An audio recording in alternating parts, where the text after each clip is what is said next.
The Book of Exodus. Exodus chapter 1. These are the names of the sons of Israel, who went to Egypt with Jacob, each with his family: Reuben, Simeon, Levi, and Judah; Issachar, Zebulun, and Benjamin; Dan and Naphtali; Gad and Asher. The descendants of Jacob numbered 70 in all. Joseph was already in Egypt. Now Joseph and all his brothers and all that generation died. But the Israelites were exceedingly fruitful. They multiplied greatly, increased in numbers, and became so numerous that the land was filled with them. Then a new king, to whom Joseph meant nothing, came to power in Egypt. "Look," he said to his people, "the Israelites have become far too numerous for us. Come, we must deal shrewdly with them, or they will become even more numerous, and, if war breaks out, will join our enemies, fight against us, and leave the country." So they put slave masters over them to oppress them with forced labor, and they built Pithom and Ramesses as store cities for Pharaoh. But the more they were oppressed, the more they multiplied and spread. So the Egyptians came to dread the Israelites and worked them ruthlessly. They made their lives bitter with harsh labor in brick and mortar and with all kinds of work in the fields. In all their harsh labor, the Egyptians worked them ruthlessly.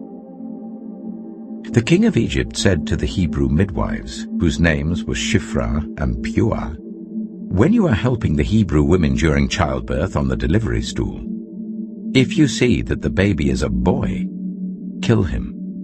But if it is a girl, let her live."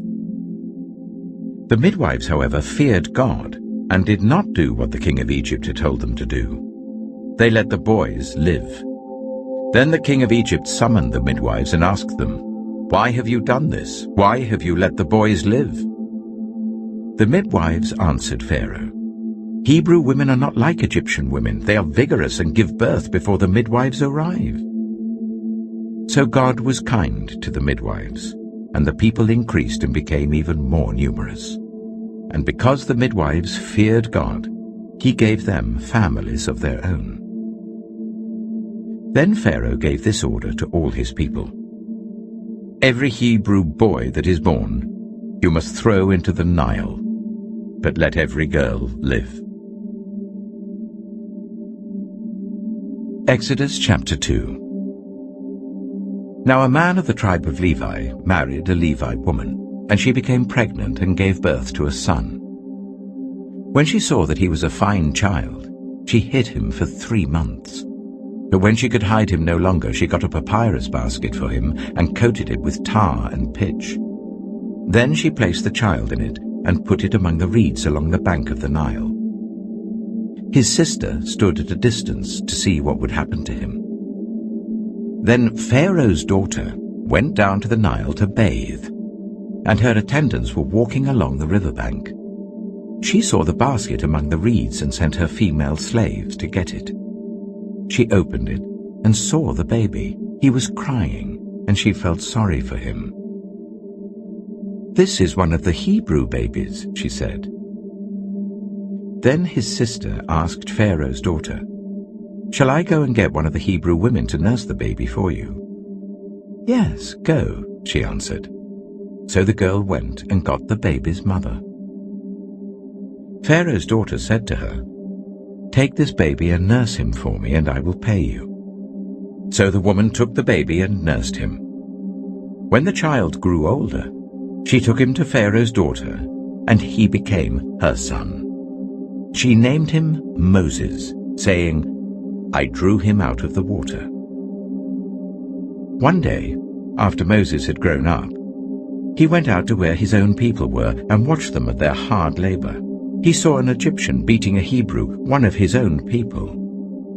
Looking this way and that and seeing no one, he killed the Egyptian and hid him in the sand.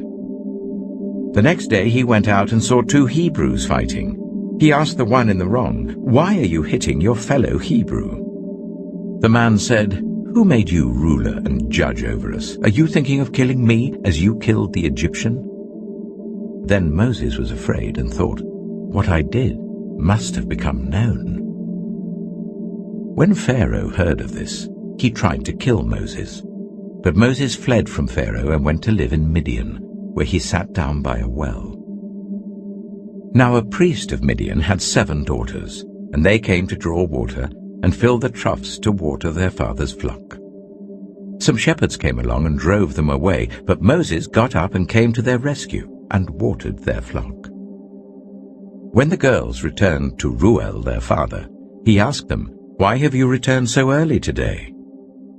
They answered, "An Egyptian rescued us from the shepherds. He even drew water for us and watered the flock." "And where is he?" Reuel asked his daughters. "Why did you leave him? Invite him to have something to eat." Moses agreed to stay with the man, who gave his daughter Zipporah to Moses in marriage. Zipporah gave birth to a son, and Moses named him Gershom, saying, "I have become a foreigner in a foreign land." During that long period, the king of Egypt died.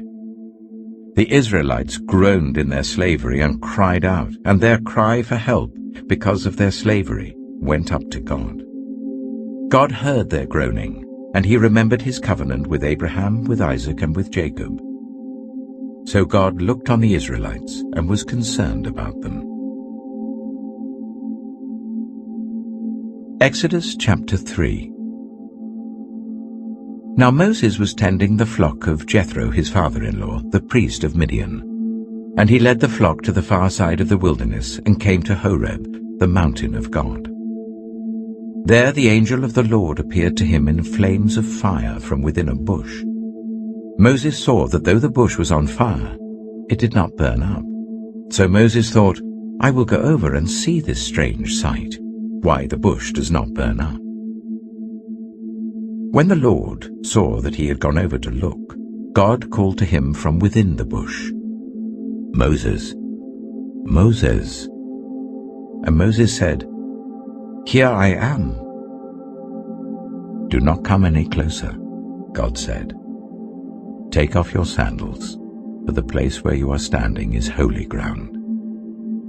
Then he said, "I am the God of your father, the God of Abraham, the God of Isaac, and the God of Jacob."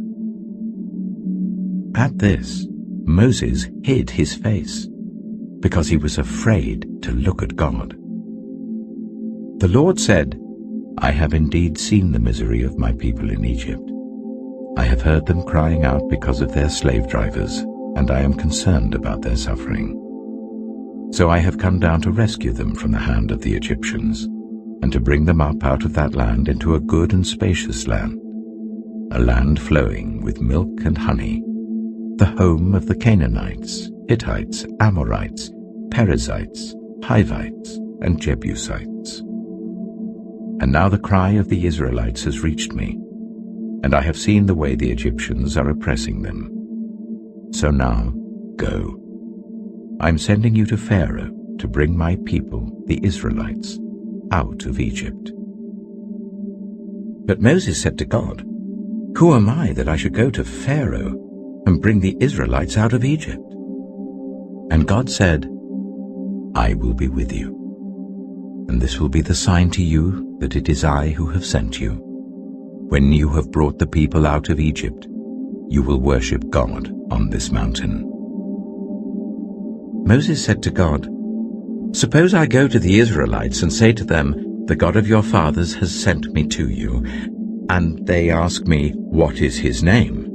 Then what shall I tell them?"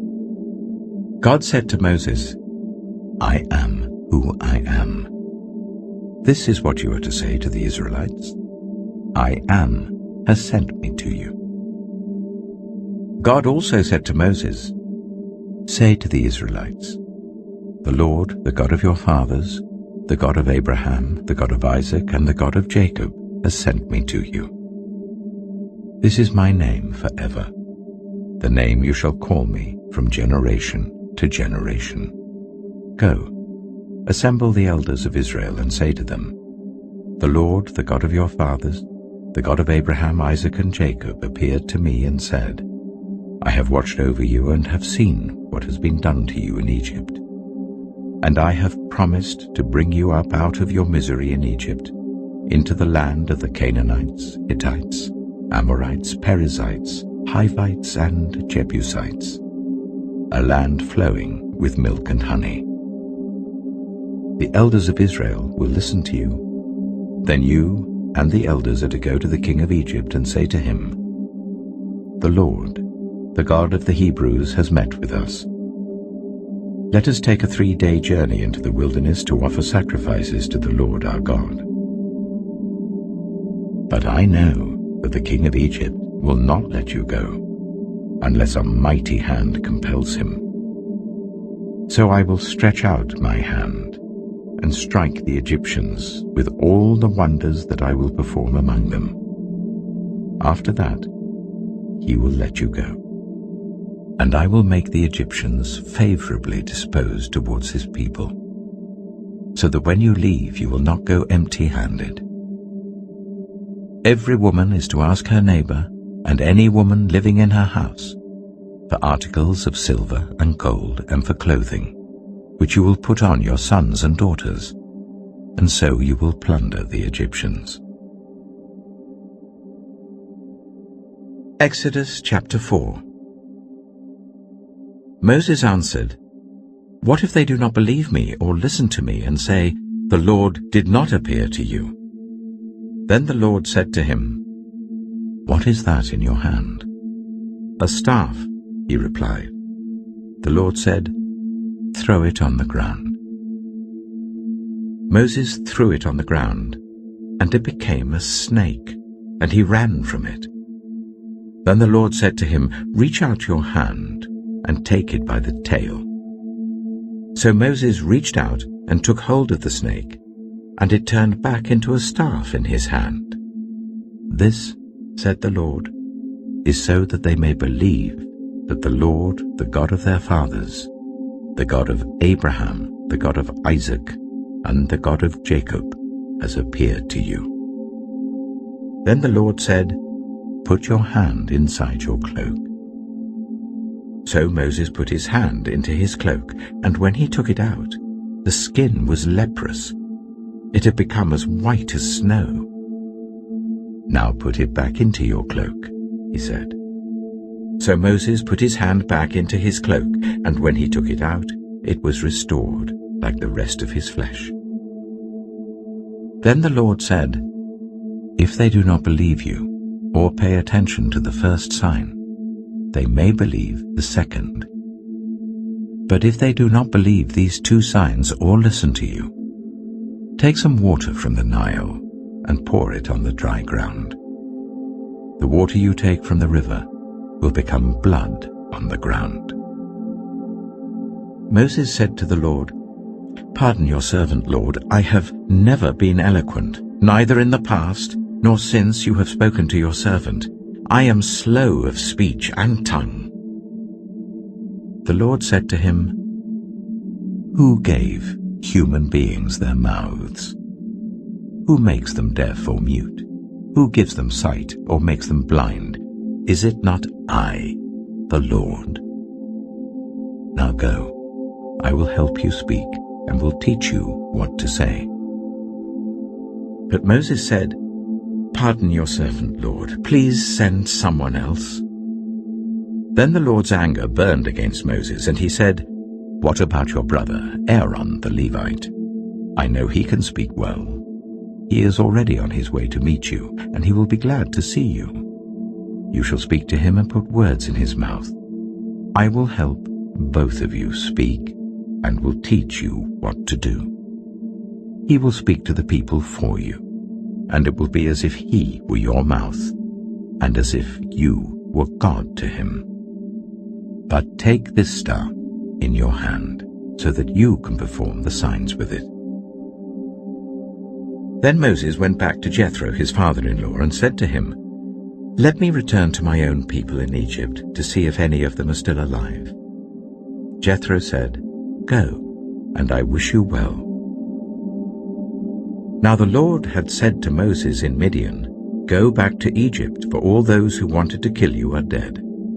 So Moses took his wife and sons, put them on a donkey, and started back to Egypt. And he took the staff of God in his hand. The Lord said to Moses, "When you return to Egypt, see that you perform before Pharaoh all the wonders I have given you the power to do. But I will harden his heart, so that he will not let the people go. Then say to Pharaoh, 'This is what the Lord says. Israel is my firstborn son, and I told you, let my son go so that he may worship me.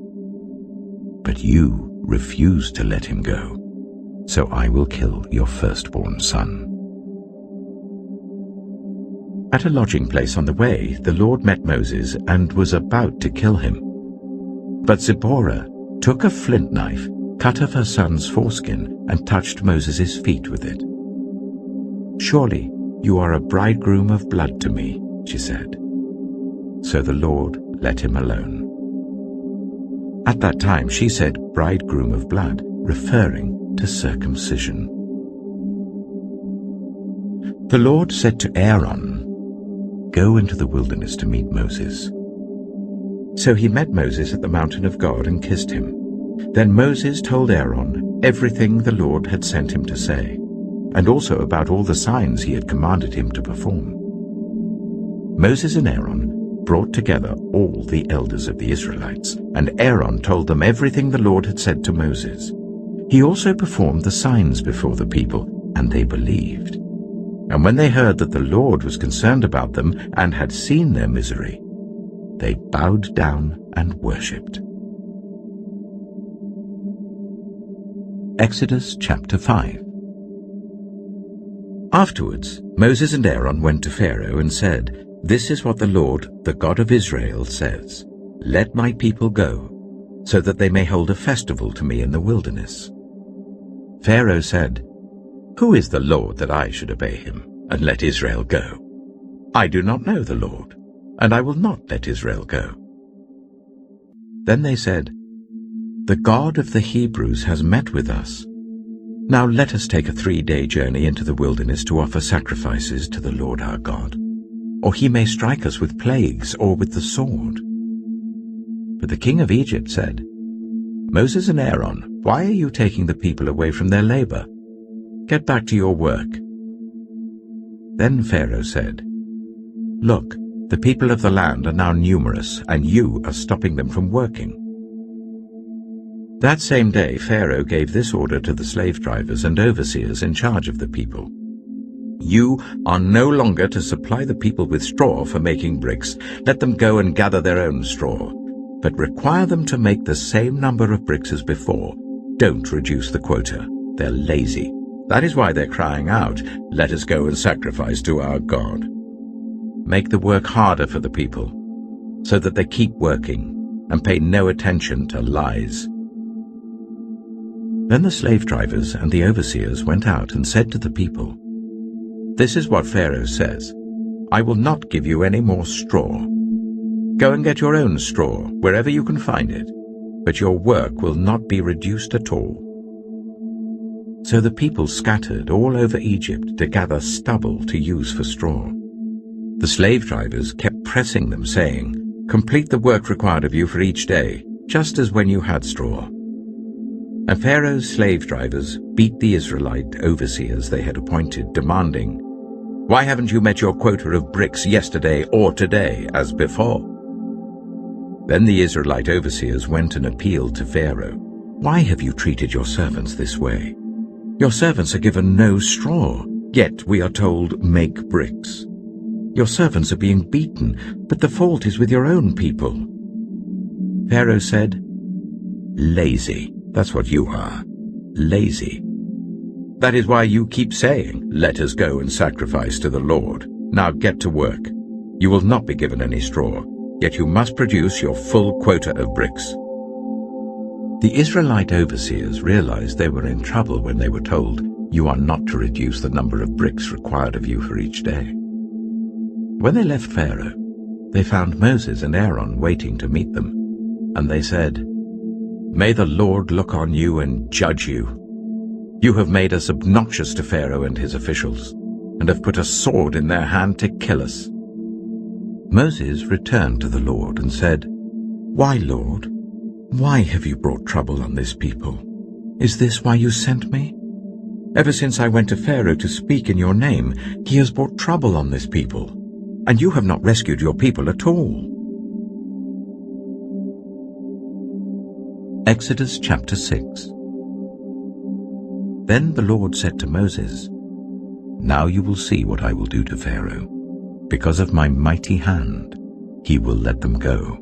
Because of my mighty hand, he will drive them out of his country." God also said to Moses, "I am the Lord. I appeared to Abraham, to Isaac, and to Jacob as God Almighty, but by my name, the Lord, I did not make myself known to them. I also established my covenant with them to give them the land of Canaan, where they resided as foreigners. Moreover, I have heard the groaning of the Israelites, whom the Egyptians are enslaving, and I have remembered my covenant. Therefore say to the Israelites, I am the Lord, and I will bring you out from under the yoke of the Egyptians. I will free you from being slaves to them. I will redeem you with an outstretched arm and with mighty acts of judgment.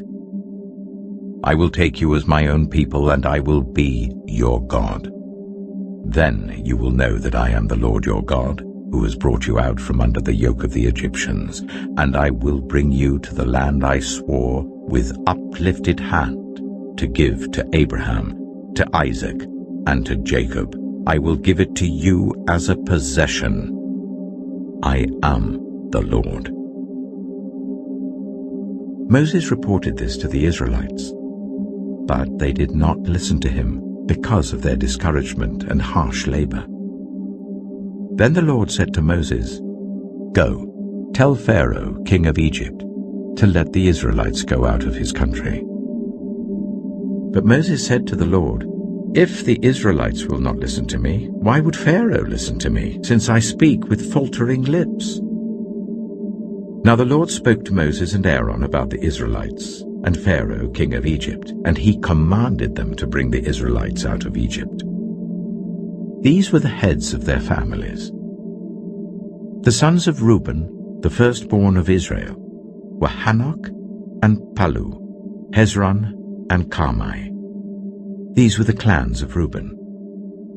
The sons of Simeon were Jemuel, Jamin, Ohad, Jachin, Zohar, and Sheur, the son of a Canaanite woman. These were the clans of Simeon. These were the names of the sons of Levi according to their records: Gershon, Kohath, and Merari. Levi lived 137 years. The sons of Gershon by clans were Libni and Shimei. The sons of Kohath were Amram, Ishar, Hebron, and Aziel.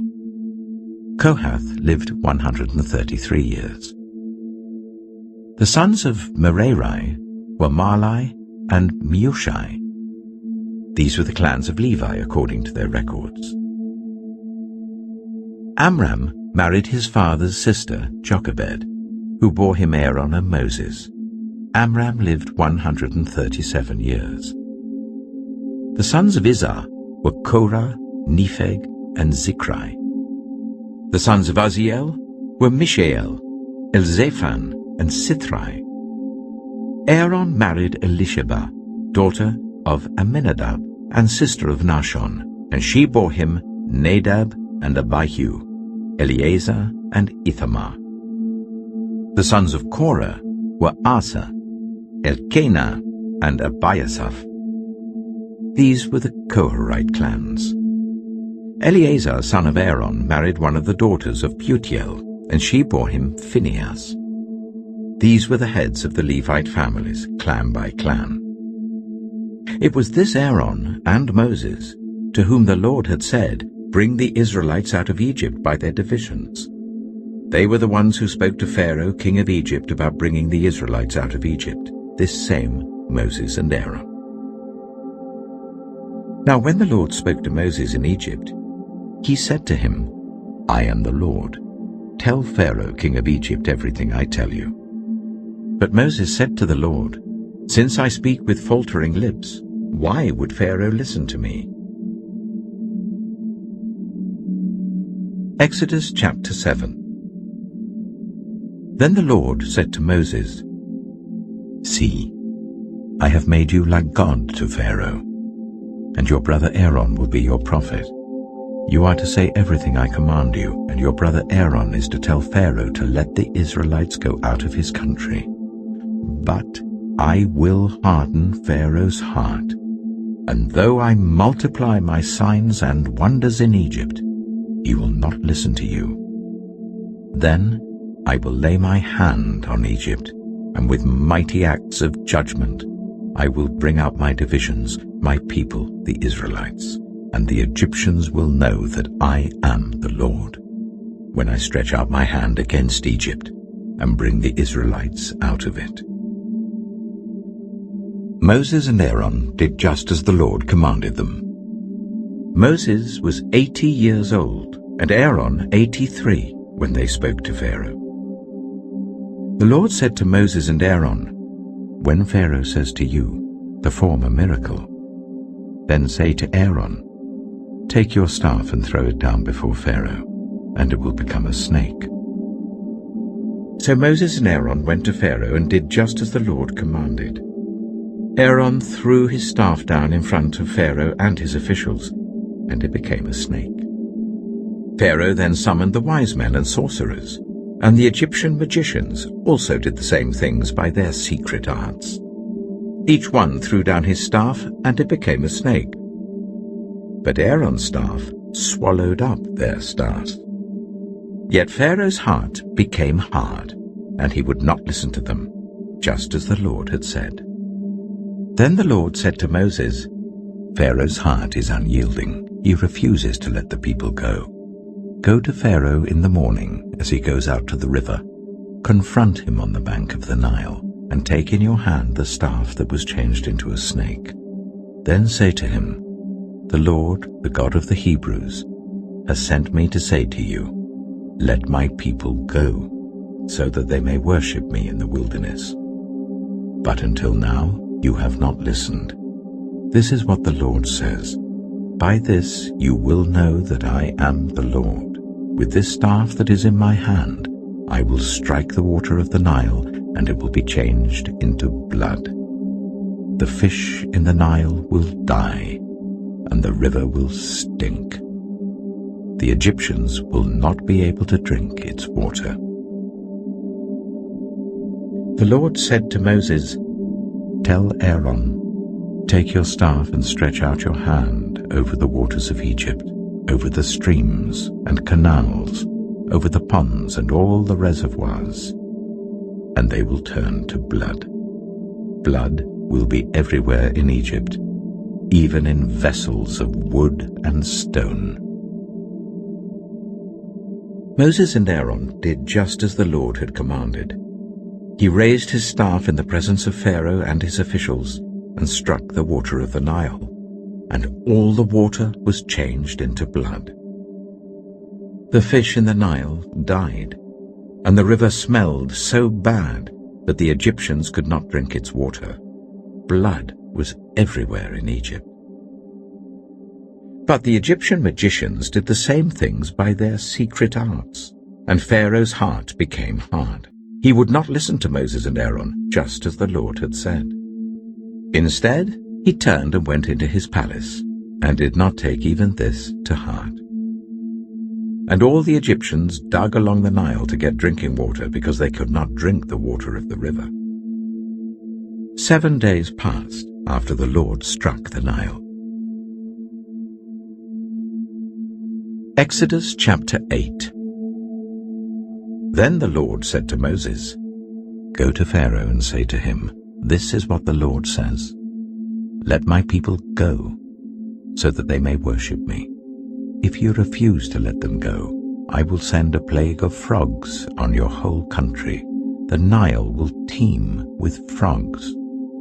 They will come up into your palace, and your bedroom, and onto your bed, into the houses of your officials and on your people, and into your ovens and kneading troughs.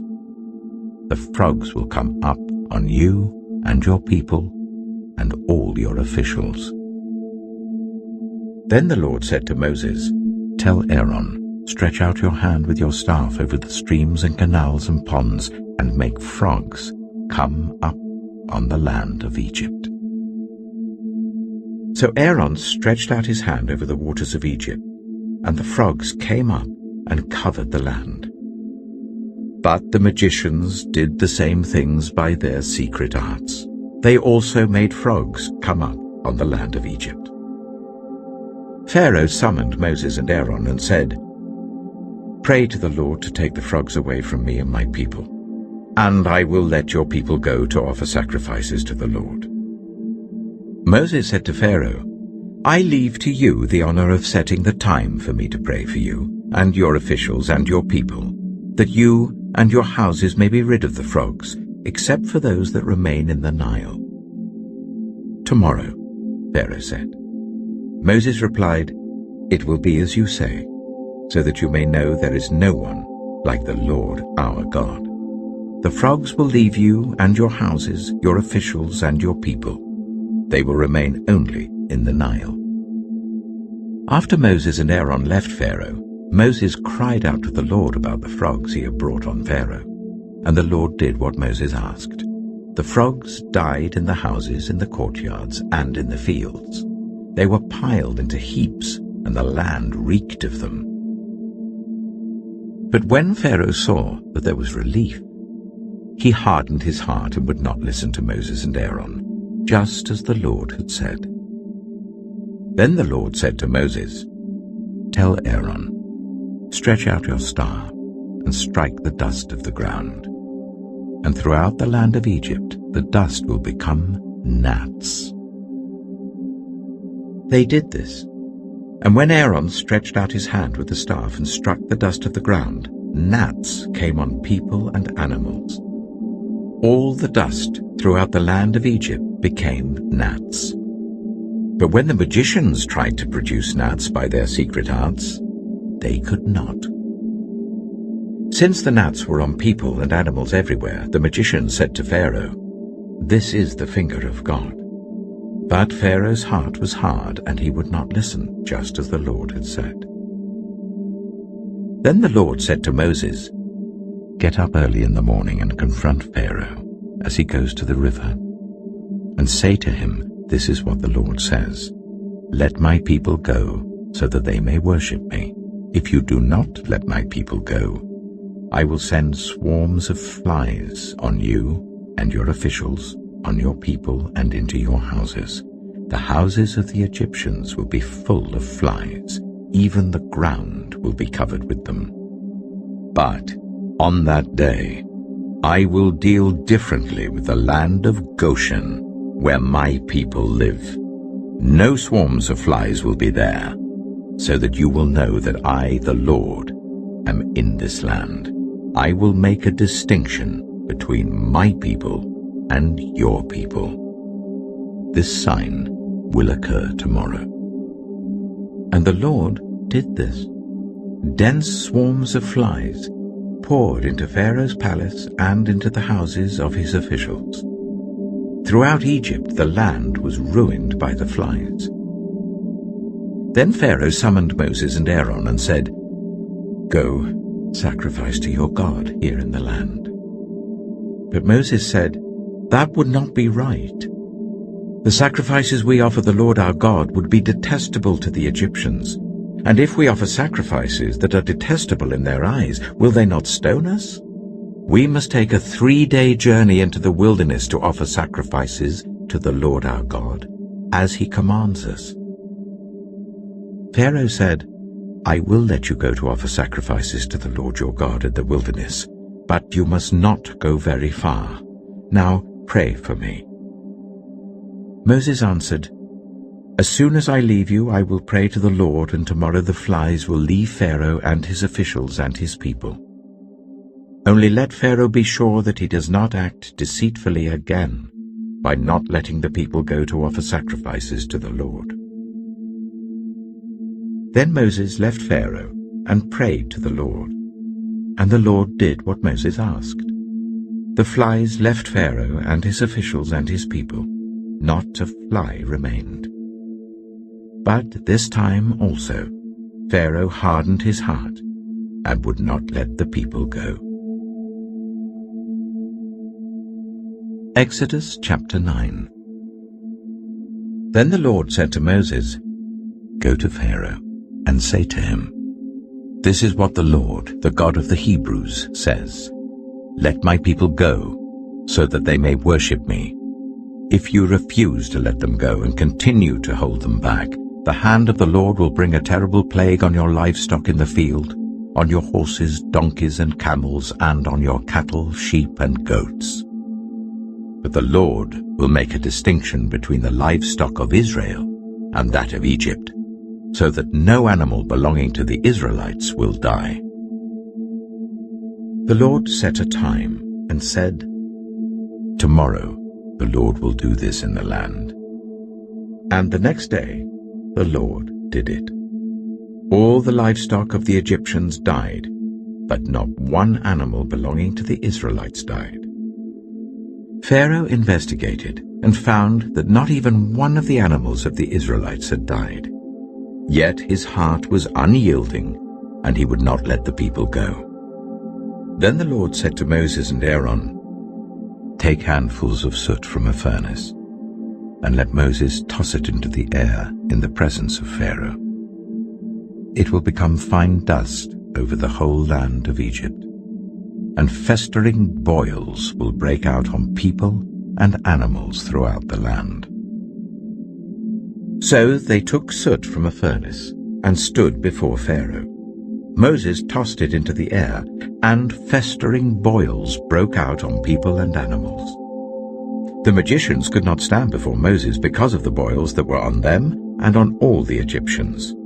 But the Lord hardened Pharaoh's heart, and he would not listen to Moses and Aaron, just as the Lord had said to Moses. Then the Lord said to Moses, "Get up early in the morning, confront Pharaoh, and say to him, 'This is what the Lord, the God of the Hebrews, says. Let my people go, so that they may worship me. For this time I will send the full force of my plagues against you and against your officials and your people, so you may know that there is no one like me in all the earth. For by now I could have stretched out my hand and struck you and your people with a plague that would have wiped you off the earth. But I have raised you up for this very purpose, that I might show you my power, and that my name might be proclaimed in all the earth. You still set yourself against my people and will not let them go. Therefore at this time tomorrow I will send the worst hailstorm that has ever fallen on Egypt from the day it was founded till now.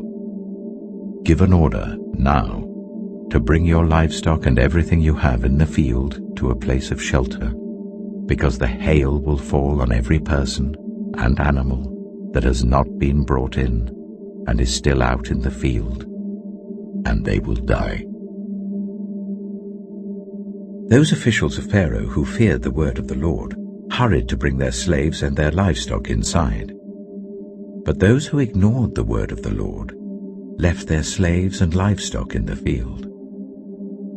Then the Lord said to Moses, "Stretch out your hand towards the sky so that hail will fall all over Egypt, on people and animals and on everything growing in the fields of Egypt."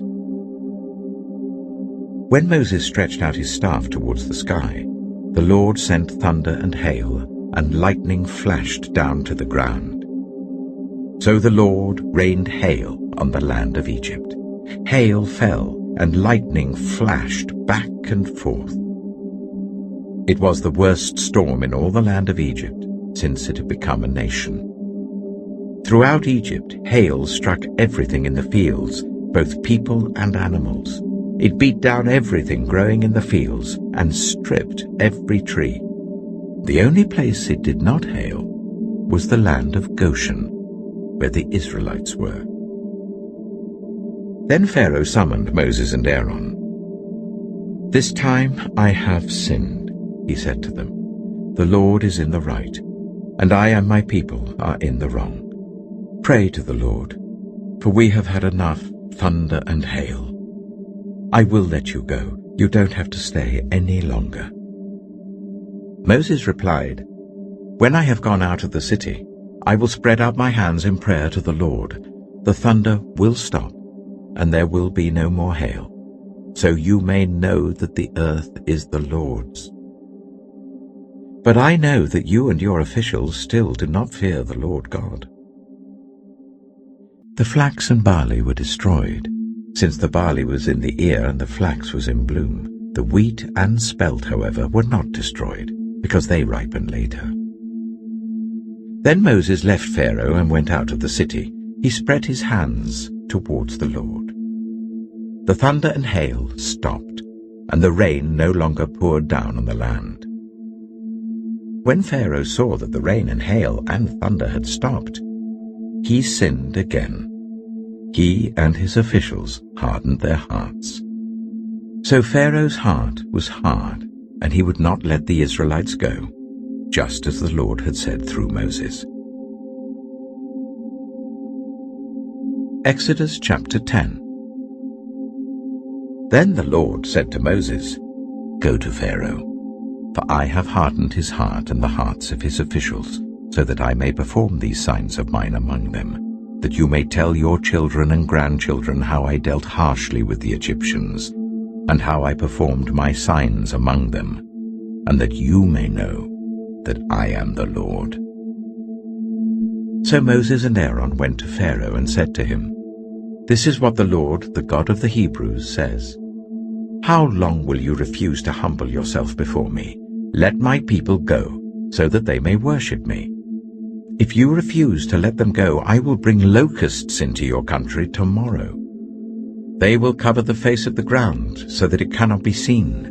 They will devour what little you have left after the hail, including every tree that is growing in your fields. They will fill your houses and those of all your officials and all the Egyptians, something neither your parents nor your ancestors have ever seen, from the day they settled in this land till now." Then Moses turned and left Pharaoh. Pharaoh's officials said to him, "How long will this man be a snare to us? Let the people go, so that they may worship the Lord their God. Do you not realize that Egypt is ruined?" Then Moses and Aaron were brought back to Pharaoh. "Go, worship the Lord your God," he said. "But tell me who will be going." Moses answered, "We will go with our young and our old, with our sons and our daughters, and with our flocks and herds, because we are to celebrate a festival to the Lord." Pharaoh said, "The Lord be with you, if I let you go, along with your women and children. Clearly you are bent on evil. No, let only the men go and worship the Lord, since that's what you've been asking for." Then Moses and Aaron were driven out of Pharaoh's presence. And the Lord said to Moses, "Stretch out your hand over Egypt, so that locusts swarm over the land and devour everything growing in the fields, everything left by the hail." So Moses stretched out his staff over Egypt, and the Lord made an east wind blow across the land all that day and all that night. By morning the wind had brought the locusts. They invaded all Egypt, and settled down in every area of the country in great numbers. Never before had there been such a plague of locusts, nor will there ever be again. They covered all the ground until it was black. They devoured all that was left after the hail, everything growing in the fields and the fruit on the trees. Nothing green remained on tree or plant in all the land of Egypt. Pharaoh quickly summoned Moses and Aaron and said, "I have sinned against the Lord your God and against you. Now forgive my sin once more. and pray to the Lord your God to take this deadly plague away from me." Moses then left Pharaoh and prayed to the Lord. And the Lord changed the wind to a very strong west wind, which caught up the locusts and carried them into the Red Sea. Not a locust was left anywhere in Egypt. But the Lord hardened Pharaoh's heart, and he would not let the Israelites go. Then the Lord said to Moses, "Stretch out your hand towards the sky, so that darkness spreads over Egypt, darkness that can be felt." So Moses stretched out his hand towards the sky, and total darkness covered all Egypt for 3 days. No one could see anyone else or move about for 3 days. Yet all the Israelites had light in the places where they lived. Then Pharaoh summoned Moses and said, "Go, worship the Lord. Even your women and children may go with you, only leave your flocks and herds behind." But Moses said, "You must allow us to have sacrifices and burnt offerings to present to the Lord our God. Our livestock, too, must go with us. Not a hoof is to be left behind. We have to use some of them in worshipping the Lord our God, and until we get there, we will not know what we are to use to worship the Lord." But the Lord hardened Pharaoh's heart, and he was not willing to let them go. Pharaoh said to Moses, "Get out of my sight. Make sure you do not appear before me again. The day you see my face, you will die." "Just as you say," Moses replied. "I will never appear before you again." Exodus chapter 11. Now the Lord said to Moses, "I will bring one more plague on Pharaoh and on Egypt. After that, he will let you go from here, and when he does, he will drive you out completely. Tell the people that men and women alike are to ask their neighbors for articles of silver and gold." The Lord made the Egyptians favorably disposed towards the people, and Moses himself was highly regarded in Egypt by Pharaoh's officials and by the people. So Moses said, "This is what the Lord says, about midnight I will go throughout Egypt. Every firstborn son in Egypt will die, from the firstborn son of Pharaoh who sits on the throne to the firstborn son of the female slave who is at her handmill, and all the firstborn of the cattle as well. There will be loud wailing throughout Egypt, worse than there has ever been or ever will be again. But among the Israelites, not a dog will bark at any person or animal. Then you will know that the Lord makes a distinction between Egypt and Israel. All these officials of yours will come to me, bowing down before me, and saying, 'Go, you and all the people who follow you.' After that, I will leave." Then Moses, hot with anger, left Pharaoh. The Lord had said to Moses, "Pharaoh will refuse to listen to you, so that my wonders may be multiplied in Egypt." Moses and Aaron performed all these wonders before Pharaoh, but the Lord hardened Pharaoh's heart, and he would not let the Israelites go out of his country. Exodus chapter 12. The Lord said to Moses and Aaron in Egypt, "This month is to be for you the first month of your year. Tell the whole community of Israel that on the 10th day of this month, each man is to take a lamb for his family, one for each household. If any household is too small for a whole lamb, they must share one with their nearest neighbor, having taken into account the number of people there are. You are to determine the amount of lamb needed in accordance with what each person will eat. The animals you choose must be year-old males, without defect, and you may take them from the sheep or the goats.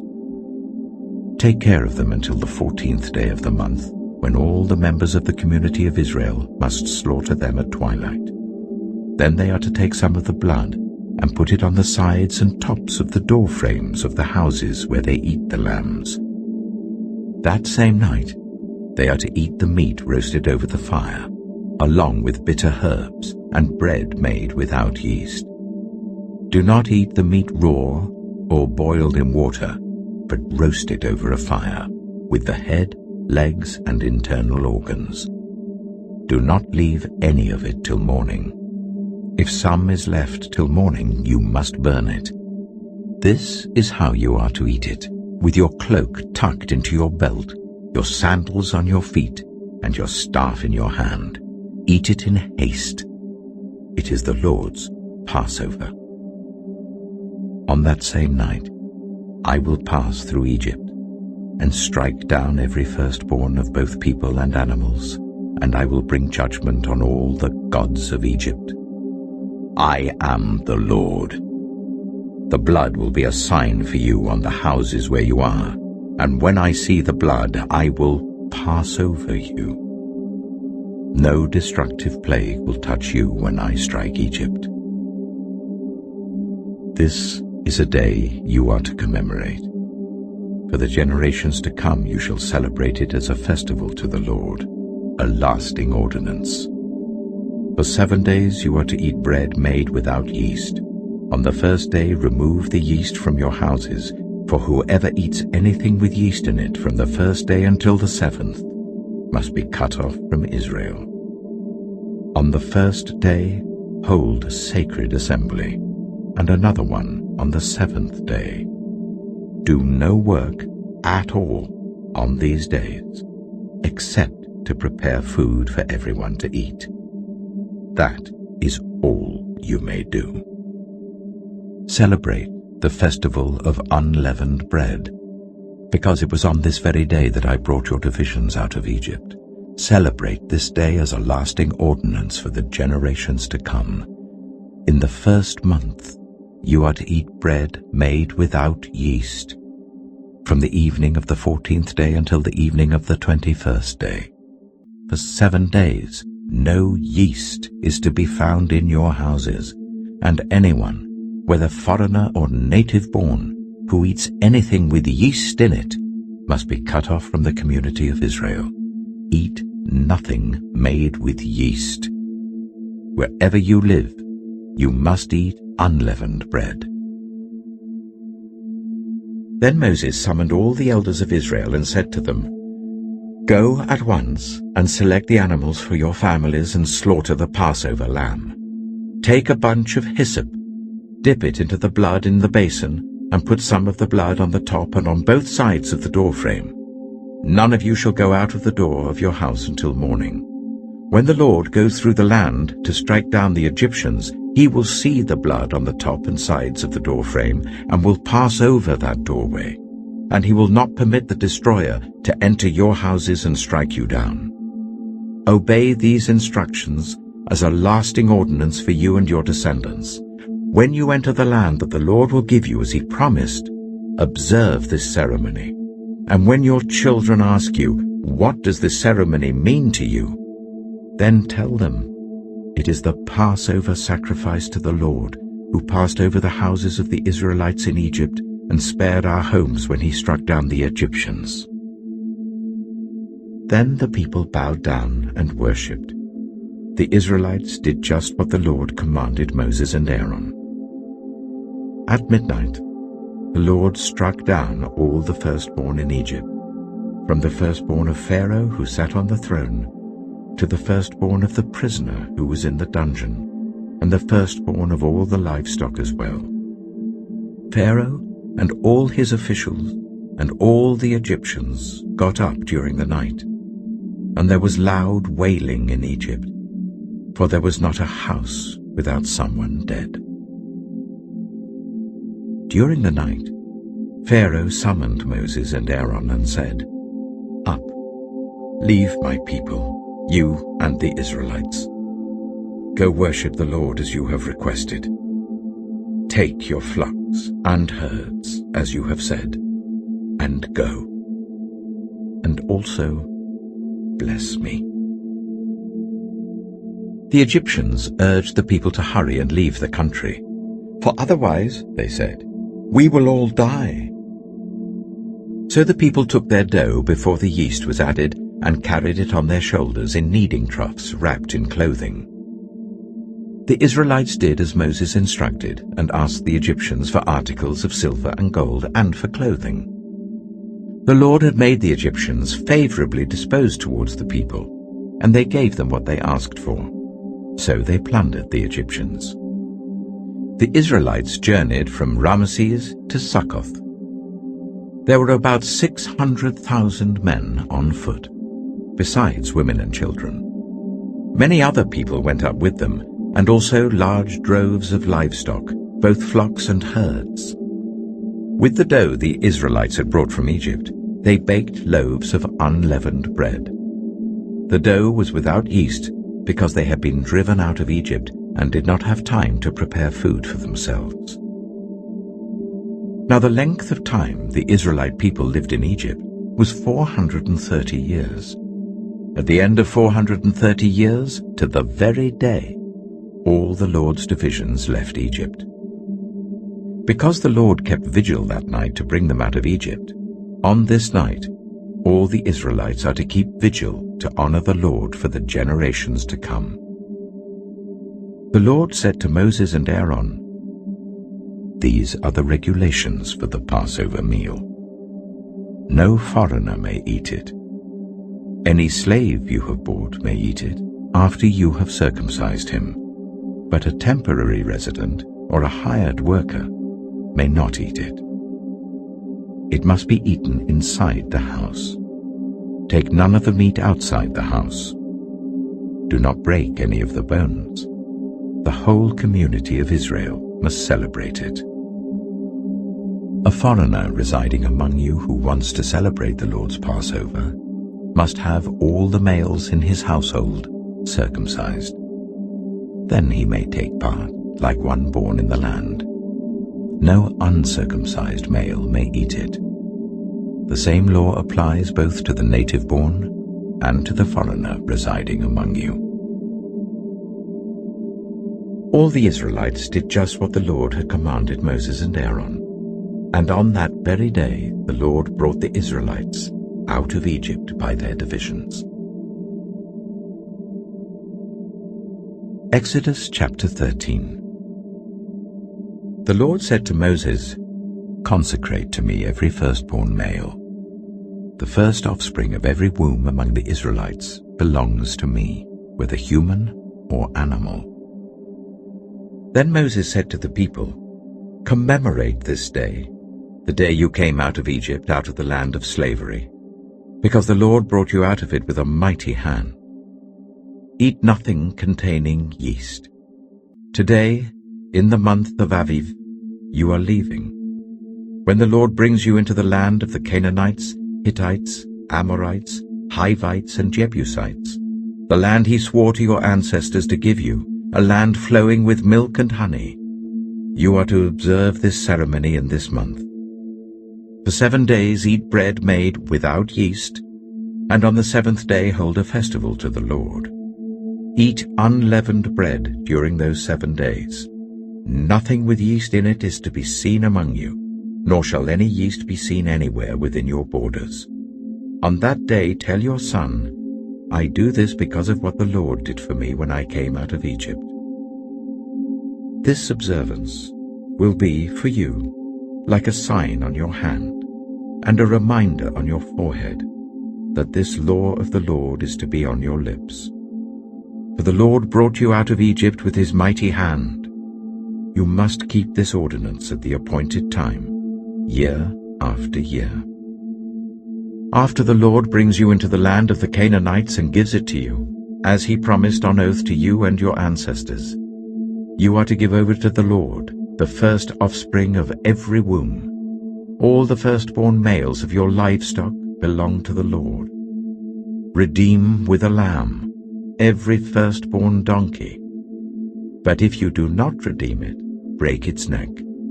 Redeem every firstborn among your sons. In the days to come, when your son asks you, 'What does this mean?' say to him, 'With a mighty hand the Lord brought us out of Egypt, out of the land of slavery. When Pharaoh stubbornly refused to let us go, the Lord killed the firstborn of both people and animals in Egypt. This is why I sacrifice to the Lord the first male offspring of every womb, and redeem each of my firstborn son. And it will be like a sign on your hand, and a symbol on your forehead, that the Lord brought us out of Egypt with his mighty hand.'" When Pharaoh let the people go, God did not lead them on the road through the Philistine country, though that was shorter. For God said, if they face war, they might change their minds and return to Egypt. So God led the people around by the desert road towards the Red Sea.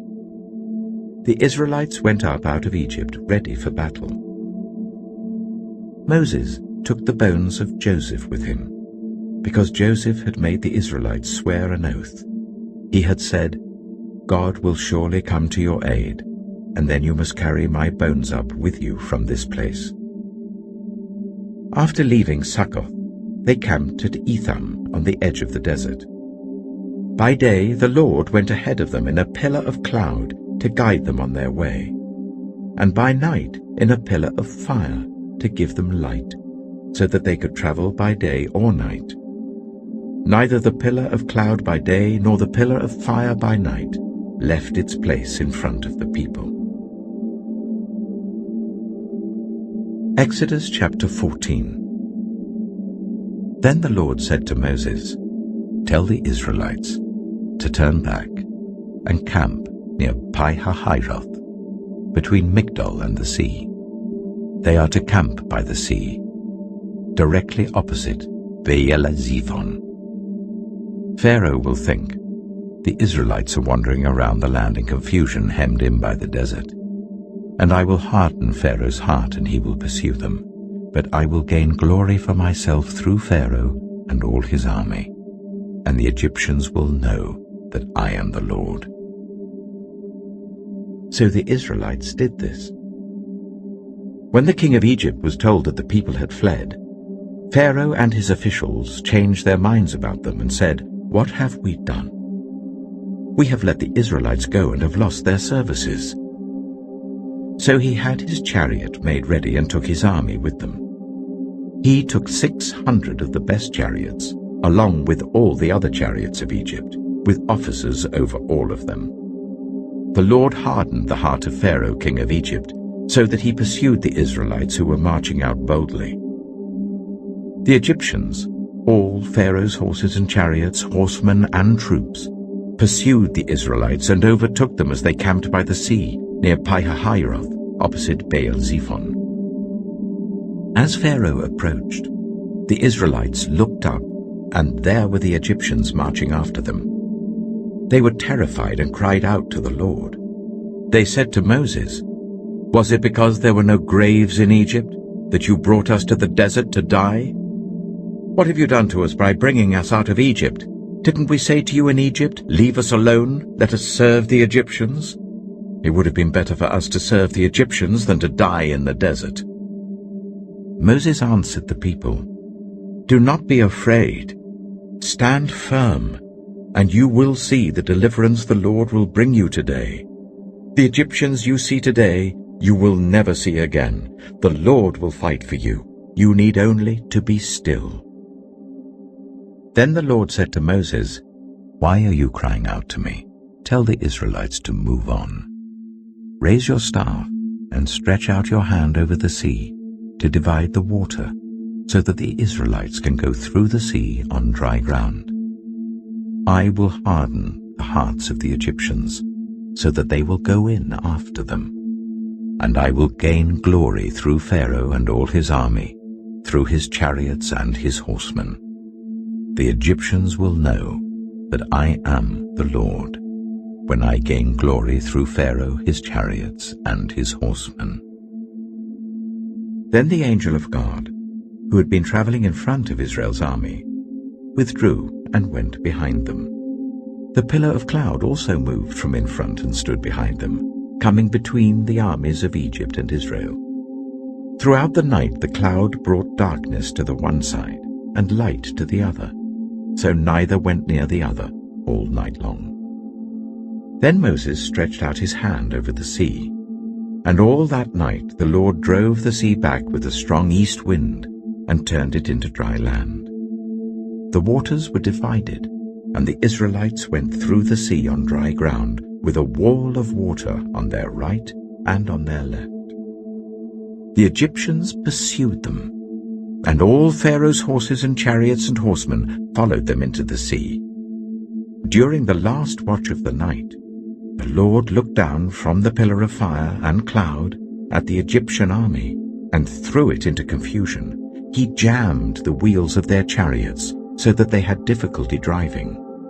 And the Egyptians said, "Let's get away from the Israelites. The Lord is fighting for them against Egypt." Then the Lord said to Moses, "Stretch out your hand over the sea, so that the waters may flow back over the Egyptians and their chariots and horsemen." Moses stretched out his hand over the sea, and at daybreak the sea went back to its place. The Egyptians were fleeing towards it, and the Lord swept them into the sea. The water flowed back and covered the chariots and horsemen, the entire army of Pharaoh that had followed the Israelites into the sea. Not one of them survived. But the Israelites went through the sea on dry ground, with the wall of water on their right and on their left. That day the Lord saved Israel from the hands of the Egyptians, and Israel saw the Egyptians lying dead on the shore. And when the Israelites saw the mighty hand of the Lord displayed against the Egyptians, the people feared the Lord and put their trust in him and in Moses his servant. Exodus chapter 15. Then Moses and the Israelites sang this song to the Lord. "I will sing to the Lord, for he is highly exalted. Both horse and driver he has hurled into the sea. The Lord is my strength and my defense. He has become my salvation. He is my God, and I will praise him, my father's God, and I will exalt him. The Lord is a warrior. The Lord is his name. Pharaoh's chariots and his army he has hurled into the sea. The best of Pharaoh's officers are drowned in the Red Sea. The deep waters have covered them. They sank to the depths like a stone. Your right hand, Lord, was majestic in power. Your right hand, Lord, shattered the enemy. In the greatness of your majesty you threw down those who opposed you. You unleashed your burning anger. It consumed them like stubble. By the blast of your nostrils the waters piled up. The surging waters stood up like a wall. The deep waters congealed in the heart of the sea. The enemy boasted, "I will pursue, I will overtake them, I will divide the spoils, I will gorge myself on them, I will draw my sword, and my hand will destroy them." But you blew with your breath, and the sea covered them. They sank like lead in the mighty waters. Who among the gods is like you, Lord? Who is like you, majestic in holiness, awesome in glory, working wonders? You stretch out your right hand, and the earth swallows your enemies. In your unfailing love you will lead the people you have redeemed. In your strength you will guide them to your holy dwelling. The nations will hear and tremble. Anguish will grip the people of Philistia. The chiefs of Edom will be terrified. The leaders of Moab will be seized with trembling. The people of Canaan will melt away. Terror and dread will fall on them. By the power of your arm, they will be as still as a stone. Until your people pass by, Lord, until the people you bought pass by. You will bring them in and plant them on the mountain of your inheritance, the place, Lord, you made for your dwelling, the sanctuary, Lord, your hands established. The Lord reigns forever and ever. When Pharaoh's horses, chariots, and horsemen went into the sea, the Lord brought the waters of the sea back over them, but the Israelites walked through the sea on dry ground. Then Miriam, the prophet, Aaron's sister, took a tambourine in her hand, and all the women followed her with tambourines and dancing. Miriam sang to them, "Sing to the Lord, for he is highly exalted. Both horse and driver he has hurled into the sea." Then Moses led Israel from the Red Sea, and they went into the desert of Shur. For 3 days they traveled in the desert without finding water. When they came to Marah, they could not drink its water because it was bitter. That is why the place is called Marah.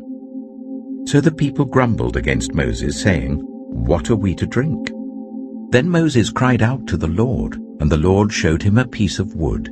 He threw it into the water, and the water became fit to drink. There the Lord issued a ruling and instruction for them and put them to the test. He said, "If you listen carefully to the Lord your God and do what is right in his eyes, if you pay attention to his commands and keep all his decrees, I will not bring on you any of the diseases I brought on the Egyptians, for I am the Lord who heals you." Then they came to Elim, where there were 12 springs and 70 palm trees, and they camped there near the water. Exodus chapter 16. The whole Israelite community set out from Elim and came to the desert of Sin, which is between Elim and Sinai, on the 15th day of the 2nd month after they had come out of Egypt. In the desert, the whole community grumbled against Moses and Aaron. The Israelites said to them, "If only we had died by the Lord's hand in Egypt. There we sat round pots of meat and ate all the food we wanted, but you have brought us out into this desert to starve this entire assembly to death." Then the Lord said to Moses, "I will rain down bread from heaven for you. The people are to go out each day and gather enough for that day. In this way I will test them and see whether they will follow my instructions. On the 6th day they are to prepare what they bring in, and that is to be twice as much as they gather on the other days." So Moses and Aaron said to all the Israelites, "In the evening you will know that it was the Lord who brought you out of Egypt, and in the morning you will see the glory of the Lord, because he has heard your grumbling against him. Who are we that you should grumble against us?" Moses also said, "You will know that it was the Lord when he gives you meat to eat in the evening and all the bread you want in the morning, because he has heard your grumbling against him. Who are we? You are not grumbling against us, but against the Lord." Then Moses told Aaron, "Say to the entire Israelite community, 'Come before the Lord, for he has heard your grumbling.'" While Aaron was speaking to the whole Israelite community, they looked towards the desert, and there was the glory of the Lord appearing in the cloud. The Lord said to Moses, "I have heard the grumbling of the Israelites. Tell them, at twilight you will eat meat, and in the morning you will be filled with bread. Then you will know that I am the Lord your God." That evening quail came and covered the camp, and in the morning there was a layer of dew around the camp. When the dew was gone, thin flakes like frost on the ground appeared on the desert floor. When the Israelites saw it, they said to each other, "What is it?" For they did not know what it was. Moses said to them, "It is the bread the Lord has given you to eat. This is what the Lord has commanded. Everyone is to gather as much as they need. Take an omer for each person you have in your tent." The Israelites did as they were told. Some gathered much, some little. And when they measured it by the omer, the one who gathered much did not have too much, and the one who gathered little did not have too little. Everyone had gathered just as much as they needed. Then Moses said to them, "No one is to keep any of it until morning." However, some of them paid no attention to Moses. They kept part of it until morning, but it was full of maggots and began to smell. So Moses was angry with them. Each morning, everyone gathered as much as they needed, and when the sun grew hot, it melted away. On the 6th day, they gathered twice as much, 2 omers for each person. And the leaders of the community came and reported this to Moses. He said to them, "This is what the Lord commanded. Tomorrow is to be a day of Sabbath rest, a holy Sabbath to the Lord. So bake what you want to bake and boil what you want to boil. Save whatever is left and keep it until morning." So they saved it until morning as Moses commanded, and it did not stink or get maggots in it. "Eat it today," Moses said, "because today is a Sabbath to the Lord. You will not find any of it on the ground today. 6 days you are to gather it, but on the 7th day, the Sabbath, there will not be any." Nevertheless, some of the people went out on the 7th day to gather it, but they found none. Then the Lord said to Moses, "How long will you refuse to keep my commands and my instructions? Bear in mind that the Lord has given you the Sabbath. That is why on the 6th day he gives you bread for 2 days. Everyone is to stay where they are on the 7th day. No one is to go out." So the people rested on the 7th day. The people of Israel called the bread manna. It was white like coriander seed and tasted like wafers made with honey. Moses said, "This is what the Lord has commanded. Take an omer of manna and keep it for the generations to come, so that they can see the bread I gave you to eat in the wilderness when I brought you out of Egypt." So Moses said to Aaron, "Take a jar and put an omer of manna in it. Then place it before the Lord to be kept for the generations to come." As the Lord commanded Moses, Aaron put the manna with the tablets of the covenant law that it might be preserved. The Israelites ate manna for 40 years, until they came to a land that was settled. They ate manna until they reached the border of Canaan. An omer is 1/10 of an ephah. Exodus chapter 17. The whole Israelite community set out from the desert of Sin, traveling from place to place as the Lord commanded. They camped at Rephidim, but there was no water for the people to drink. So they quarreled with Moses and said, "Give us water to drink." Moses replied, "Why do you quarrel with me? Why do you put the Lord to the test?" But the people were thirsty for water there, and they grumbled against Moses. They said, "Why did you bring us up out of Egypt to make us and our children and our livestock die of thirst?" Then Moses cried out to the Lord, "What am I to do with these people? They are almost ready to stone me." The Lord answered Moses, "Go out in front of the people. Take with you some of the elders of Israel, and take in your hand the staff with which you struck the Nile, and go. I will stand there before you by the rock at Horeb. Strike the rock, and water will come out of it for the people to drink." So Moses did this in the sight of the elders of Israel. And he called the place Massah and Meribah, because the Israelites quarreled, and because they tested the Lord, saying, "Is the Lord among us or not?" The Amalekites came and attacked the Israelites at Rephidim. Moses said to Joshua, "Choose some of our men and go out to fight the Amalekites. Tomorrow I will stand on top of the hill with the staff of God in my hands." So Joshua fought the Amalekites as Moses had ordered, and Moses, Aaron, and Hur went to the top of the hill. As long as Moses held up his hands, the Israelites were winning, but whenever he lowered his hands, the Amalekites were winning. When Moses' hands grew tired, they took a stone and put it under him, and he sat on it.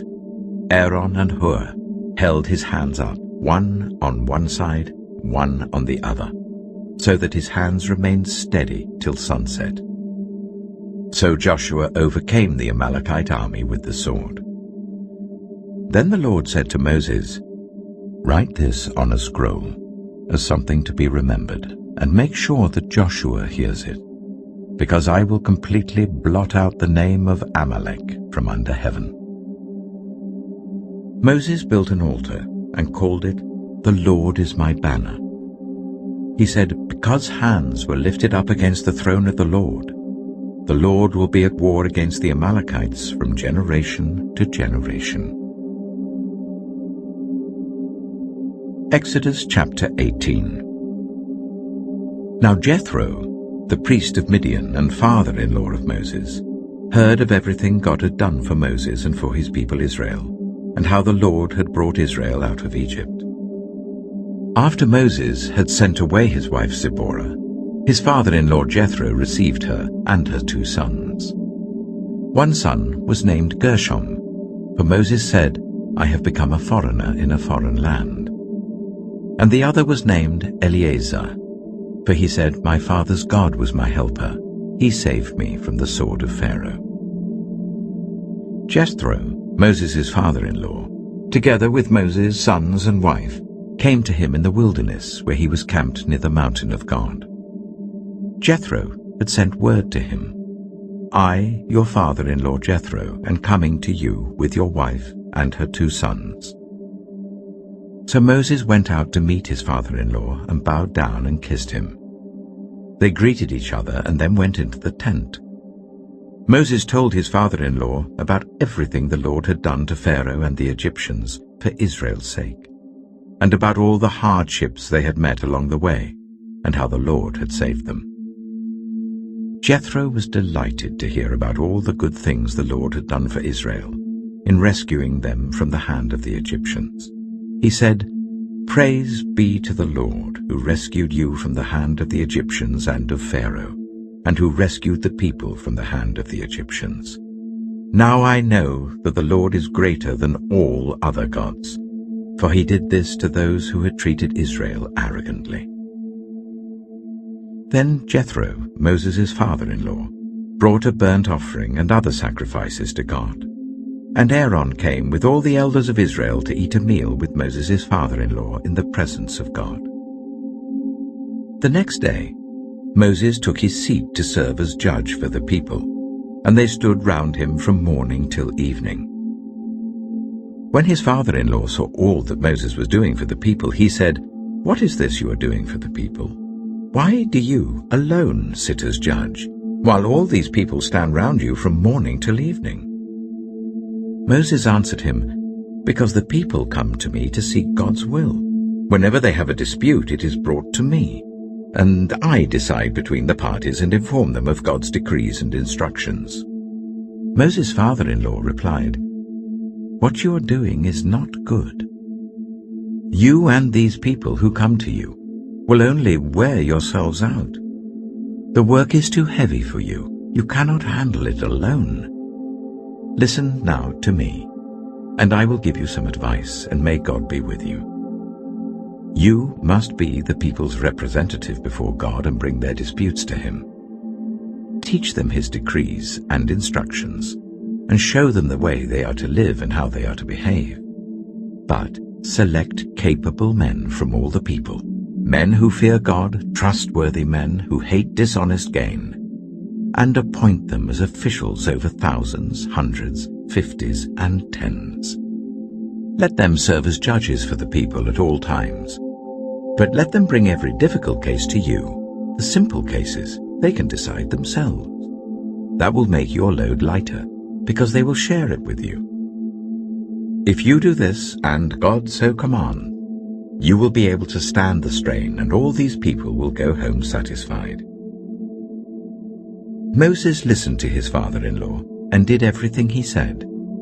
He chose capable men from all Israel and made them leaders of the people, officials over thousands, hundreds, 50s, and 10s. They served as judges for the people at all times. The difficult cases they brought to Moses, but the simple ones they decided themselves. Then Moses sent his father-in-law on his way, and Jethro returned to his own country. Exodus chapter 19. On the first day of the 3rd month, after the Israelites left Egypt, on that very day they came to the desert of Sinai. After they set out from Rephidim, they entered the desert of Sinai, and Israel camped there in the desert in front of the mountain. Then Moses went up to God, and the Lord called to him from the mountain and said, "This is what you are to say to the descendants of Jacob, and what you are to tell the people of Israel. You yourselves have seen what I did to Egypt, and how I carried you on eagle's wings and brought you to myself. Now, if you obey me fully and keep my covenant, then out of all nations you will be my treasured possession. Although the whole earth is mine, you will be for me a kingdom of priests and a holy nation. These are the words you are to speak to the Israelites." So Moses went back and summoned the elders of the people, and set before them all the words the Lord had commanded him to speak.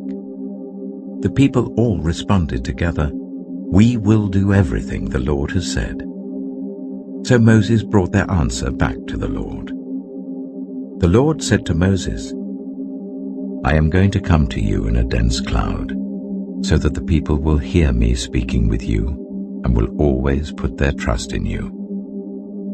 Then Moses told the Lord what the people had said, and the Lord said to Moses, "Go to the people and consecrate them today and tomorrow. Make them wash their clothes and be ready by the third day, because on that day the Lord will come down on Mount Sinai in the sight of all the people.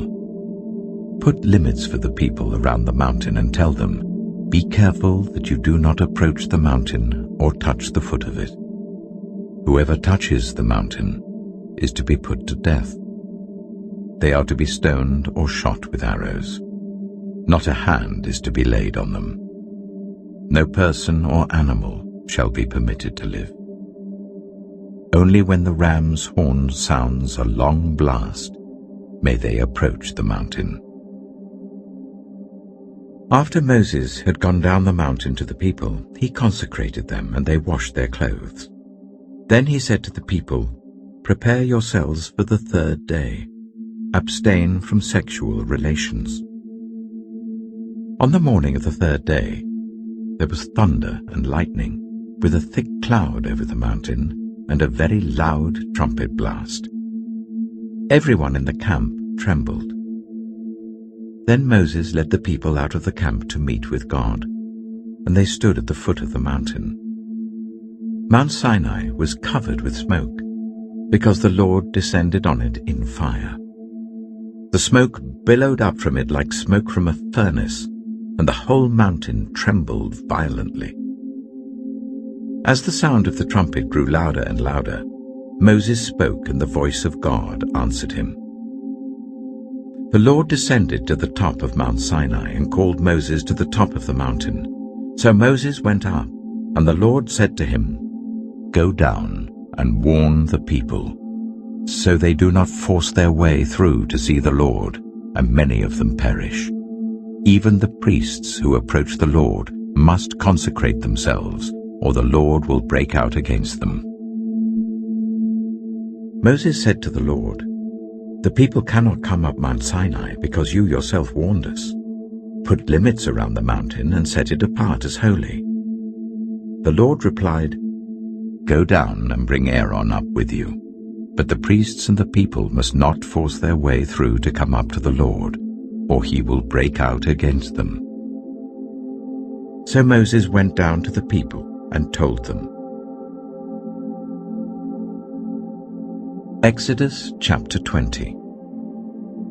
And God spoke all these words, "I am the Lord your God, who brought you out of Egypt, out of the land of slavery. You shall have no other gods before me. You shall not make for yourself an image in the form of anything in heaven above, or on the earth beneath, or in the waters below. You shall not bow down to them or worship them. For I, the Lord your God, am a jealous God, punishing the children for the sin of the parents to the third and fourth generation of those who hate me, but showing love to 1,000 generations of those who love me and keep my commandments. You shall not misuse the name of the Lord your God, for the Lord will not hold anyone guiltless who misuses his name. Remember the Sabbath day by keeping it holy. 6 days you shall labor and do all your work, but the seventh day is a Sabbath to the Lord your God. On it you shall not do any work, neither you, nor your son or daughter, nor your male or female servant, nor your animals, nor any foreigner residing in your towns. For in 6 days the Lord made the heavens and the earth, the sea, and all that is in them, but he rested on the seventh day. Therefore the Lord blessed the Sabbath day and made it holy. Honor your father and your mother, so that you may live long in the land the Lord your God is giving you. You shall not murder. You shall not commit adultery. You shall not steal. You shall not give false testimony against your neighbor. You shall not covet your neighbor's house. You shall not covet your neighbor's wife, or his male or female servant, his ox or donkey, or anything that belongs to your neighbor.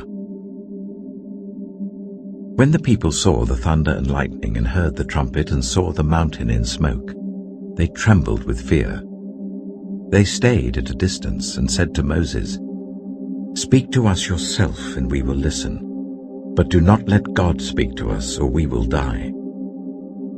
Moses said to the people, "Do not be afraid. God has come to test you, so that the fear of God will be with you, to keep you from sinning." The people remained at a distance, while Moses approached the thick darkness where God was. Then the Lord said to Moses, "Tell the Israelites this. You have seen for yourselves that I have spoken to you from heaven. Do not make any gods to be alongside me. Do not make for yourselves gods of silver or gods of gold.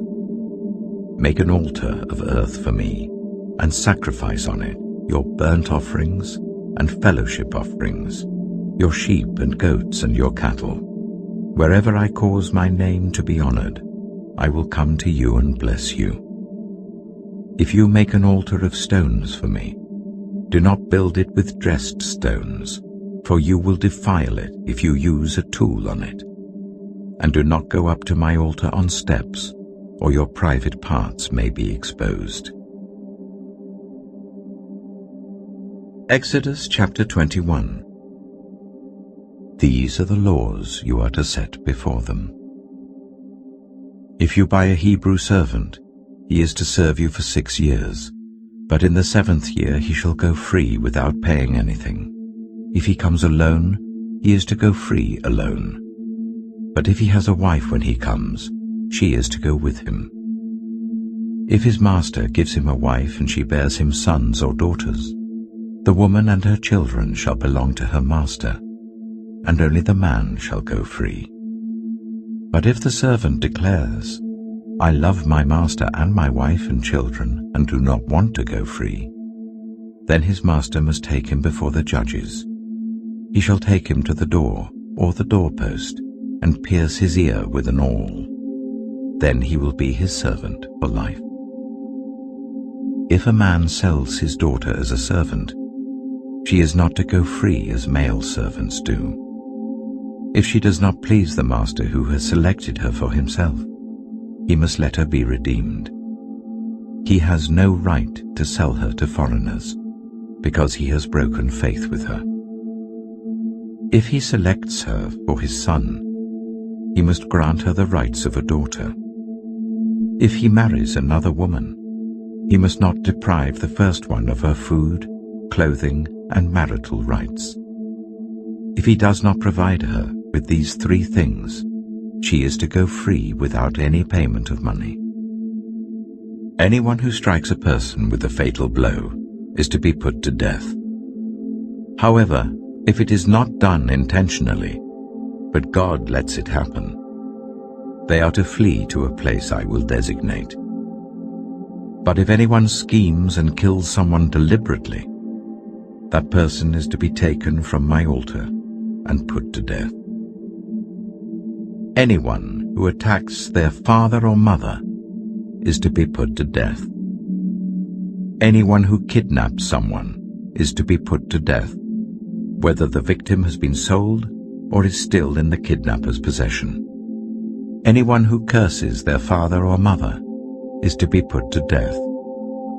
If people quarrel and one person hits another with a stone or with their fist, and the victim does not die but is confined to bed, the one who struck the blow will not be held liable if the other can get up and walk around outside with the staff.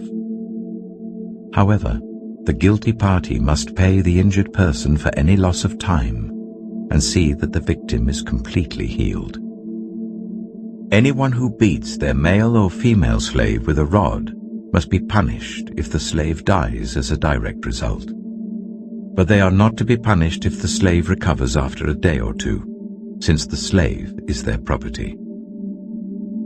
If people are fighting and hit a pregnant woman and she gives birth prematurely, but there is no serious injury, the offender must be fined whatever the woman's husband demands and the court allows.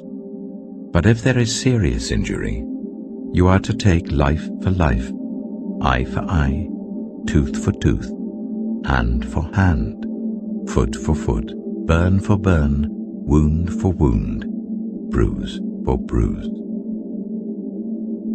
An owner who hits a male or female slave in the eye and destroys it must let the slave go free to compensate for the eye.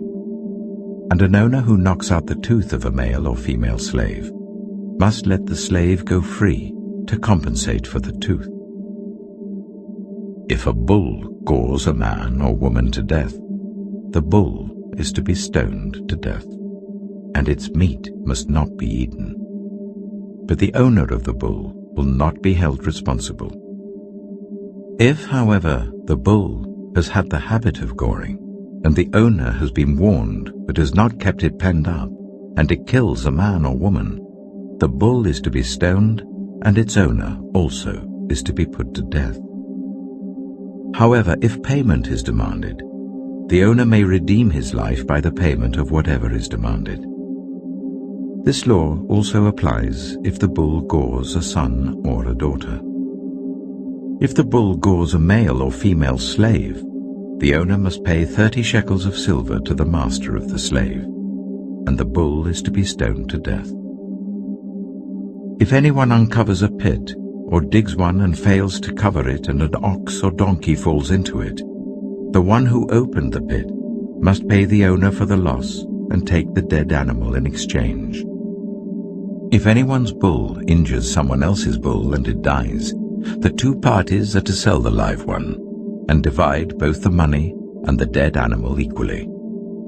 However, if it was known that the bull had the habit of goring, yet the owner did not keep it penned up, the owner must pay animal for animal and take the dead animal in exchange. Exodus chapter 22. Whoever steals an ox or a sheep and slaughters it, or sells it, must pay back 5 head of cattle for the ox and 4 sheep for the sheep. If a thief is caught breaking in at night and is struck a fatal blow, the defender is not guilty of bloodshed. But if it happens after sunrise, the defender is guilty of bloodshed. Anyone who steals must certainly make restitution. But if they have nothing, they must be sold to pay for their theft. If the stolen animal is found alive in their possession, whether ox or donkey or sheep, they must pay back double. If anyone grazes their livestock in a field or vineyard and lets them stray and they graze in someone else's field, the offender must make restitution from the best of their own field or vineyard. If a fire breaks out and spreads into thorn bushes, so that it burns sheaves of corn or standing corn or the whole field, the one who started the fire must make restitution. If anyone gives a neighbor silver or goods for safekeeping, and they are stolen from the neighbor's house, the thief, if caught, must pay back double. But if the thief is not found, the owner of the house must appear before the judges, and they must determine whether the owner of the house has laid hands on the other person's property. In all cases of illegal possession of an ox, a donkey, a sheep, a garment, or any other lost property about which somebody says, "This is mine," both parties are to bring their cases before the judges. The one whom the judges declare guilty must pay back double to the other. If anyone gives a donkey, an ox, a sheep, or any other animal to their neighbor for safekeeping, and it dies, or is injured, or is taken away while no one is looking, the issue between them will be settled by the taking of an oath before the Lord, that the neighbor did not lay hands on the other person's property. The owner is to accept this, and no restitution is required. But if the animal was stolen from the neighbor, restitution must be made to the owner. If it was torn to pieces by a wild animal, the neighbor shall bring in the remains as evidence, and shall not be required to pay for the torn animal. If anyone borrows an animal from their neighbor, and it is injured or dies while the owner is not present, they must make restitution. But if the owner is with the animal, the borrower will not have to pay. If the animal was hired, the money paid for the hire covers the loss.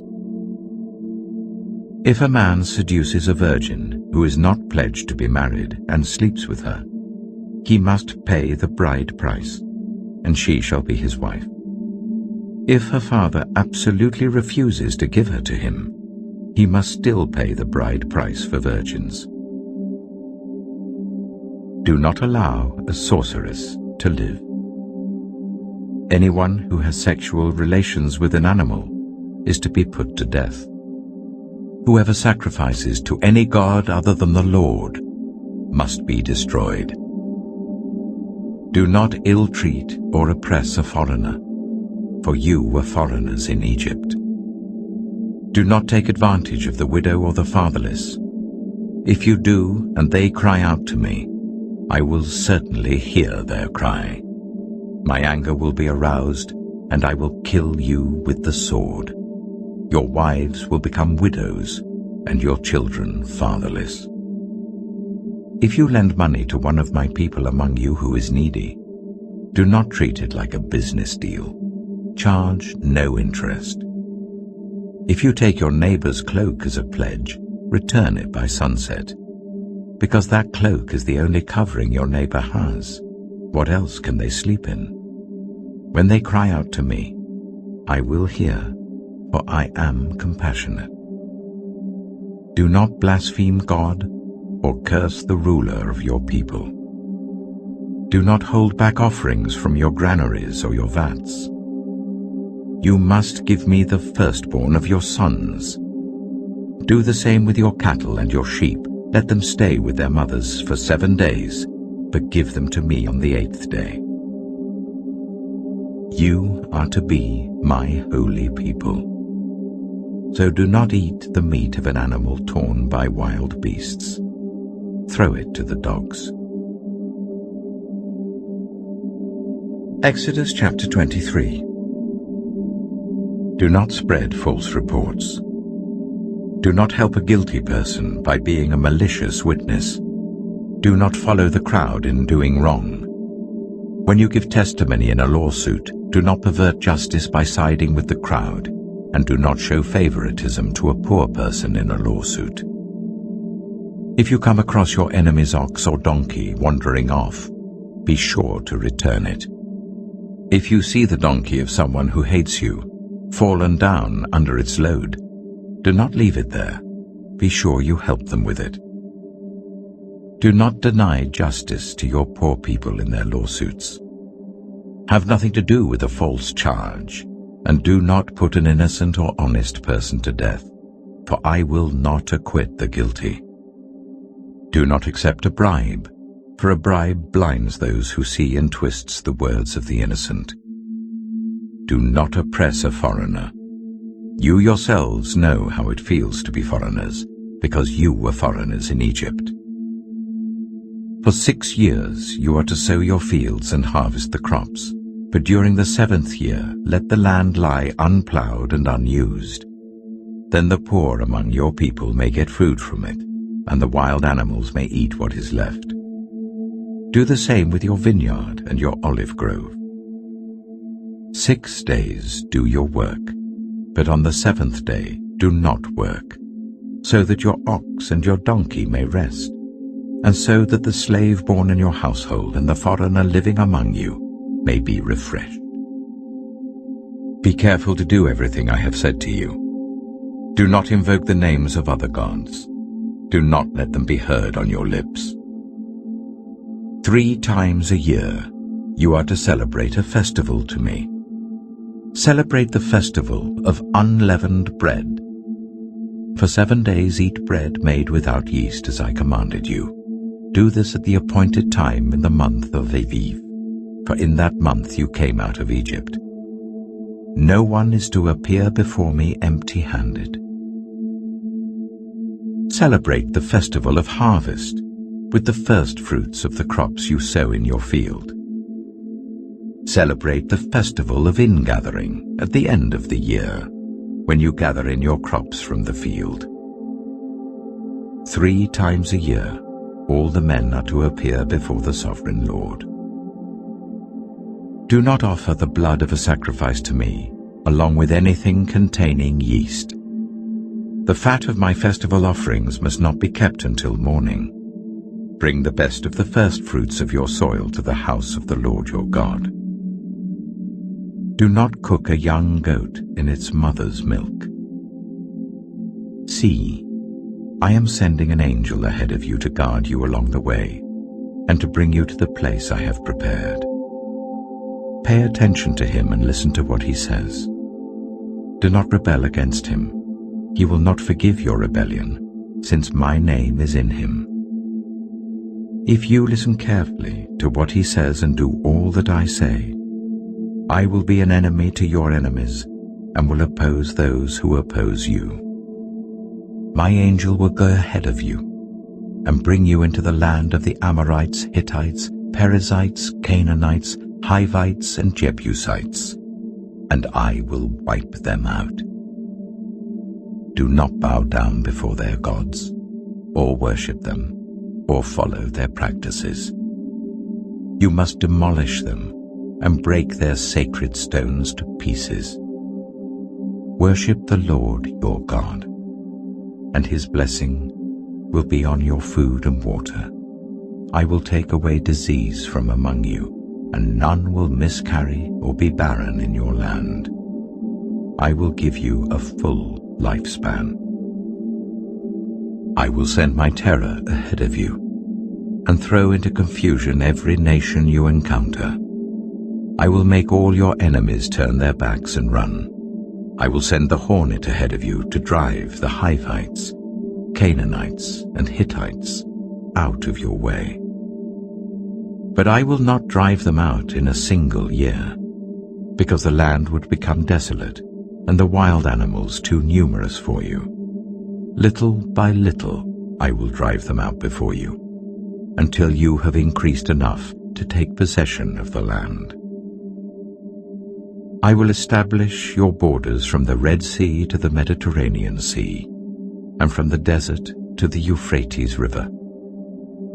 I will give into your hands the people who live in the land, and you will drive them out before you.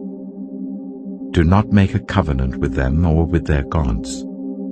Do not let them live in your land, or they will cause you to sin against me, because the worship of their gods will certainly be a snare to you. Exodus chapter 24. Then the Lord said to Moses, "Come up to the Lord, you and Aaron, Nadab and Abihu, and 70 of the elders of Israel. You are to worship at a distance. But Moses alone is to approach the Lord. The others must not come near, and the people may not come up with him. When Moses went and told the people all the Lord's words and laws, they responded with one voice, "Everything the Lord has said we will do." Moses then wrote down everything the Lord had said. He got up early the next morning and built an altar at the foot of the mountain and set up 12 stone pillars representing the 12 tribes of Israel. Then he sent young Israelite men, and they offered burnt offerings and sacrificed young bulls as fellowship offerings to the Lord. Moses took half of the blood and put it in bowls, and the other half he splashed against the altar. Then he took the book of the covenant and read it to the people. They responded, "We will do everything the Lord has said. We will obey." Moses then took the blood, sprinkled it on the people, and said, "This is the blood of the covenant that the Lord has made with you in accordance with all these words." Moses and Aaron, Nadab and Abihu, and the 70 elders of Israel went up and saw the God of Israel. Under his feet was something like a pavement made of lapis lazuli, as bright blue as the sky. But God did not raise his hand against these leaders of the Israelites. They saw God, and they ate and drank. The Lord said to Moses, "Come up to me on the mountain and stay here, and I will give you the tablets of stone with the law and commandments I have written for their instruction." Then Moses set out with Joshua his assistant, and Moses went up on the mountain of God. He said to the elders, "Wait here for us until we come back to you. Aaron and Hur are with you, and anyone involved in a dispute can go to them." When Moses went up on the mountain, the cloud covered it, and the glory of the Lord settled on Mount Sinai. For 6 days the cloud covered the mountain, and on the 7th day the Lord called to Moses from within the cloud. To the Israelites, the glory of the Lord looked like a consuming fire on top of the mountain. Then Moses entered the cloud as he went on up the mountain, and he stayed on the mountain 40 days and 40 nights. Exodus chapter 25. The Lord said to Moses, "Tell the Israelites to bring me an offering. You are to receive the offering for me from everyone whose heart prompts them to give. These are the offerings you are to receive from them: gold, silver and bronze, blue, purple and scarlet yarn, and fine linen, goat hair, ram skins dyed red, and another type of durable leather, acacia wood, olive oil for the light, spices for the anointing oil and for the fragrant incense, and onyx stones and other gems to be mounted on the ephod and breastpiece.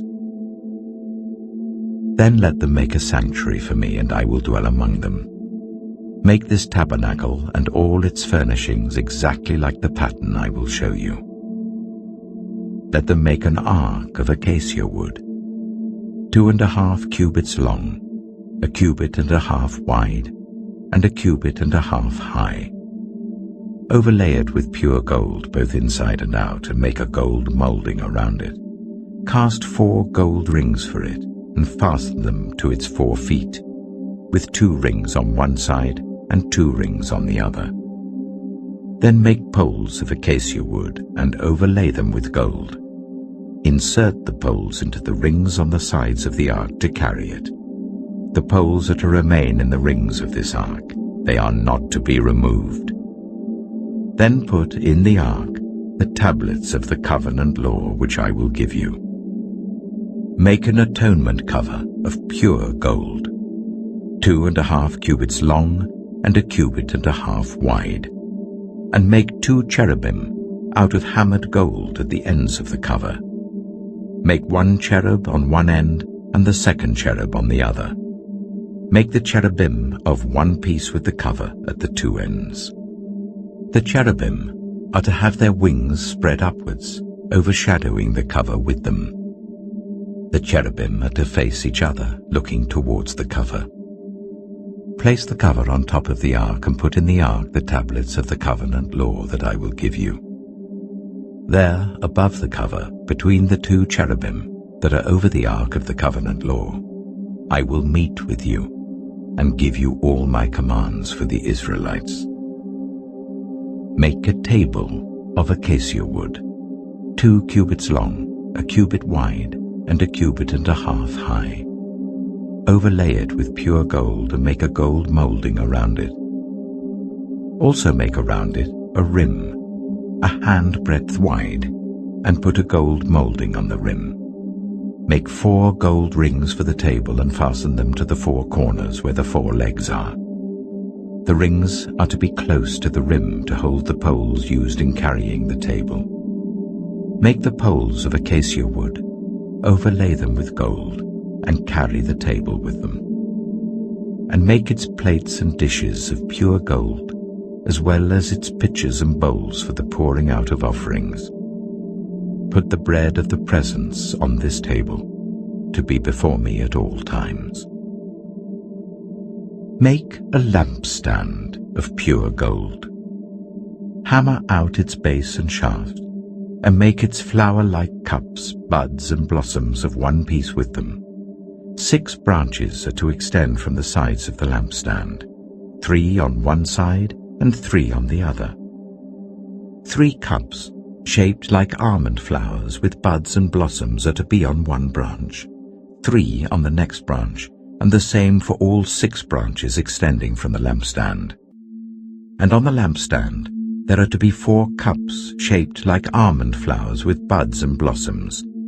1 bud shall be under the first pair of branches, extending from the lampstand, a 2nd bud under the 2nd pair, and a 3rd bud under the 3rd pair. 6 branches in all. The buds and branches shall all be of one piece with the lampstand hammered out of pure gold. Then make it 7 lamps, and set them up on it so that they light the space in front of it. Its wick trimmers and trays are to be of pure gold. A talent of pure gold is to be used for the lampstand and all these accessories.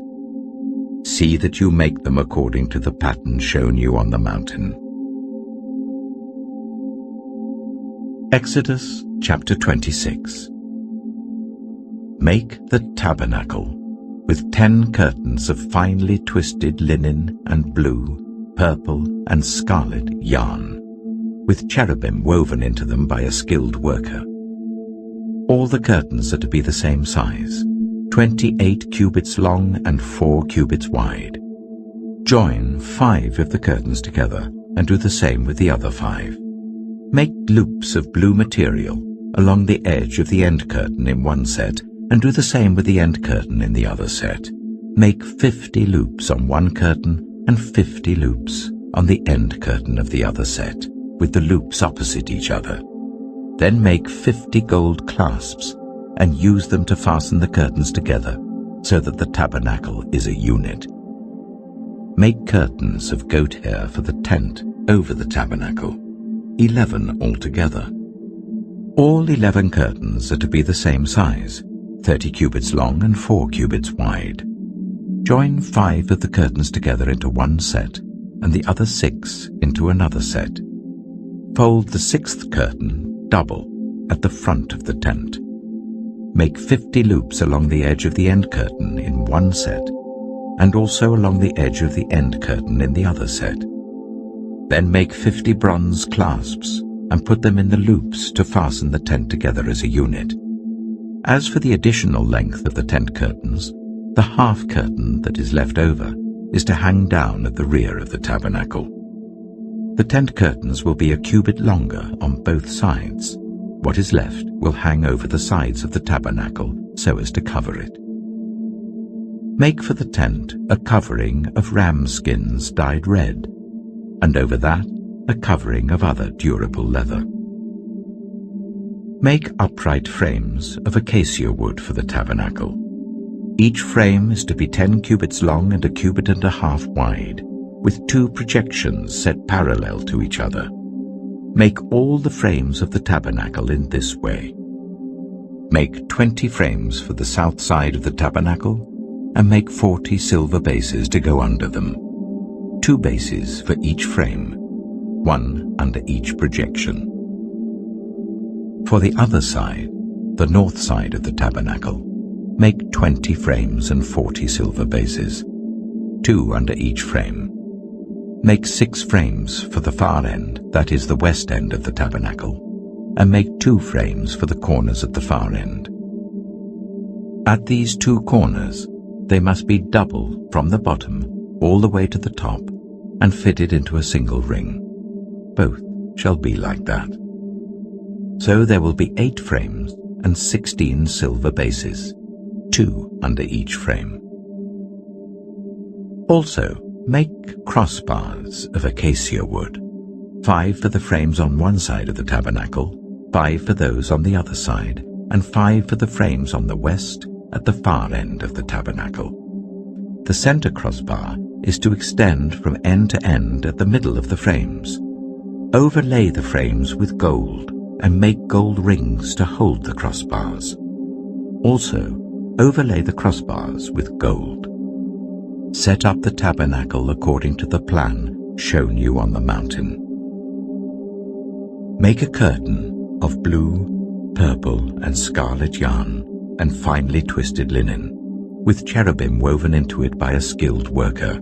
Hang it with gold hooks on 4 posts of acacia wood, overlaid with gold and standing on 4 silver bases. Hang the curtain from the clasps, and place the Ark of the Covenant Law behind the curtain. The curtain will separate the holy place from the most holy place. Put the atonement cover on the Ark of the Covenant Law in the most holy place. Place the table outside the curtain on the north side of the tabernacle, and put the lampstand opposite it on the south side. For the entrance to the tent, make a curtain of blue, purple, and scarlet yarn and finely twisted linen, the work of an embroiderer. Make gold hooks for this curtain, and 5 posts of acacia wood overlaid with gold, and cast 5 bronze bases for them. Exodus chapter 27. Build an altar of acacia wood, 3 cubits high. It is to be square, 5 cubits long and 5 cubits wide. Make a horn at each of the 4 corners, so that the horns and the altar are of one piece, and overlay the altar with bronze. Make all its utensils of bronze, its pots to remove the ashes, and its shovels, sprinkling bowls, meat forks, and fire pans. Make a grating for it, a bronze network, and make a bronze ring at each of the 4 corners of the network. Put it under the ledge of the altar, so that it is halfway up the altar. Make poles of acacia wood for the altar and overlay them with bronze. The poles are to be inserted into the rings, so they will be on 2 sides of the altar when it is carried. Make the altar hollow out of boards. It is to be made just as you were shown on the mountain. Make a courtyard for the tabernacle. The south side shall be 100 cubits long, and is to have curtains of finely twisted linen, with 20 posts and 20 bronze bases, with silver hooks and bands on the posts. The north side shall also be 100 cubits long, and is to have curtains with 20 posts and 20 bronze bases, and with silver hooks and bands on the posts. The west end of the courtyard shall be 50 cubits wide, and have curtains with 10 posts and 10 bases. On the east end, towards the sunrise, the courtyard shall also be 50 cubits wide. Curtains 15 cubits long are to be on one side of the entrance with 3 posts and 3 bases, and curtains 15 cubits long are to be on the other side, with 3 posts and 3 bases. For the entrance to the courtyard, provide a curtain 20 cubits long of blue, purple, and scarlet yarn, and finely twisted linen, the work of an embroiderer, with 4 posts and 4 bases. All the posts around the courtyard are to have silver bands and hooks and bronze bases. The courtyard shall be 100 cubits long and 50 cubits wide, with curtains of finely twisted linen 5 cubits high and with bronze bases. All the other articles used in the service of the tabernacle, whatever their function, including all the tent pegs for it and those for the courtyard, are to be of bronze. Command the Israelites to bring you clear oil of pressed olives for the light, so that the lamps may be kept burning. In the tent of meeting outside the curtain that shields the ark of the covenant law, Aaron and his sons are to keep the lamps burning before the Lord from evening till morning. This is to be a lasting ordinance among the Israelites for the generations to come. Exodus chapter 28. Let Aaron your brother be brought to you from among the Israelites, with his sons Nadab and Abihu, Eleazar and Ithamar, so that they may serve me as priests. Make sacred garments for your brother Aaron to give him dignity and honor. Tell all the skilled workers to whom I have given wisdom in such matters that they are to make garments for Aaron, for his consecration, so that he may serve me as priest. These are the garments they are to make: a breastpiece, an ephod, a robe, a woven tunic, a turban, and a sash. They are to make these sacred garments for your brother Aaron and his sons, so that they may serve me as priests. Make them use gold, and blue, purple, and scarlet yarn, and fine linen. Make the ephod of gold, and of blue, purple, and scarlet yarn, and of finely twisted linen, the work of skilled hands. It is to have 2 shoulder pieces attached to 2 of its corners, so that it can be fastened. Its skillfully woven waistband is to be like it, of 1 piece with the ephod, and made with gold, and with blue, purple, and scarlet yarn, and with finely twisted linen.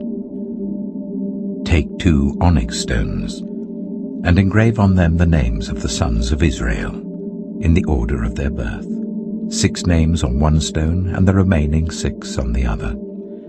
Engrave the names of the sons of Israel on the 2 stones, the way a gem cutter engraves a seal. Then mount the stones in gold filigree settings, and fasten them on the shoulder pieces of the ephod as memorial stones for the sons of Israel. Aaron is to bear the names on his shoulders as a memorial before the Lord. Make gold filigree settings, and 2 braided chains of pure gold like a rope, and attach the chains to the settings. Fashion a breastpiece for making decisions, the work of skilled hands.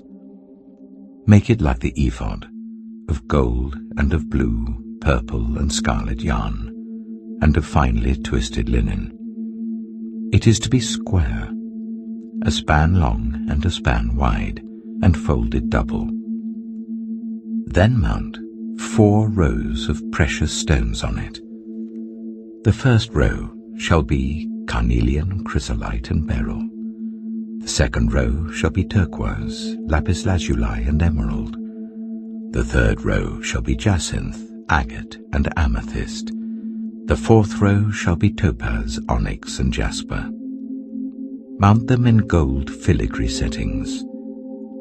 There are to be 12 stones, 1 for each of the names of the sons of Israel, each engraved like a seal with the name of one of the 12 tribes. For the breastpiece, make braided chains of pure gold like a rope. Make 2 gold rings for it and fasten them to 2 corners of the breastpiece.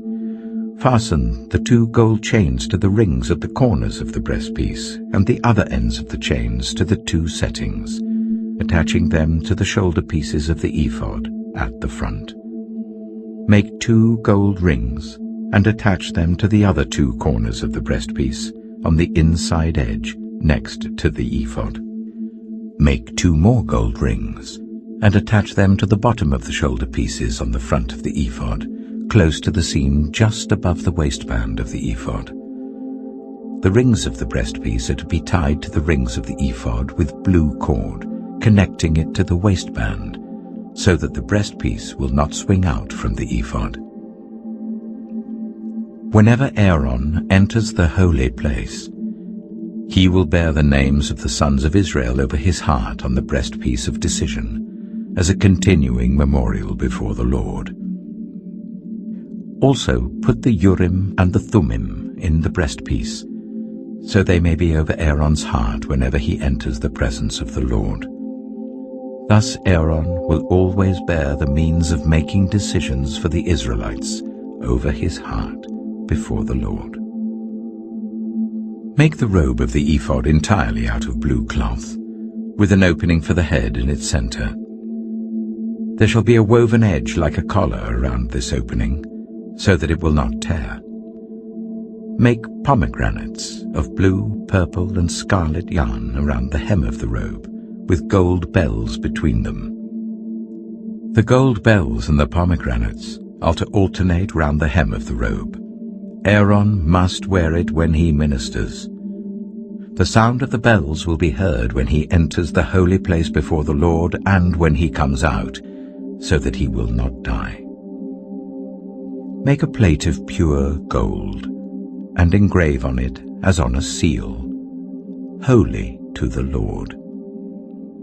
Fasten a blue cord to it, to attach it to the turban. It is to be on the front of the turban. It will be on Aaron's forehead, and he will bear the guilt involved in the sacred gifts the Israelites consecrate, whatever their gifts may be. It will be on Aaron's forehead continually, so that they will be acceptable to the Lord. Weave the tunic of fine linen, and make the turban of fine linen. The sash is to be the work of an embroiderer.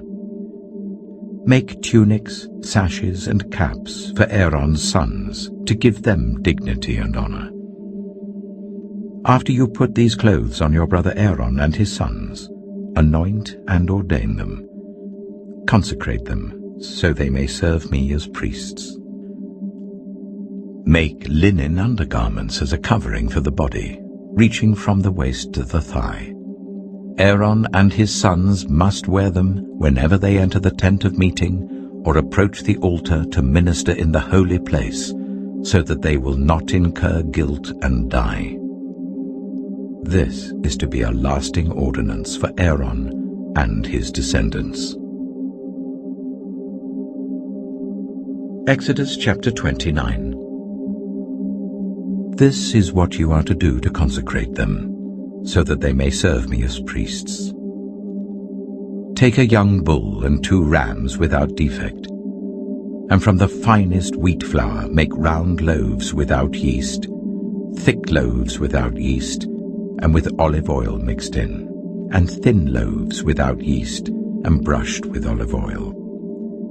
Put them in a basket, and present them in it, along with the bull and the 2 rams.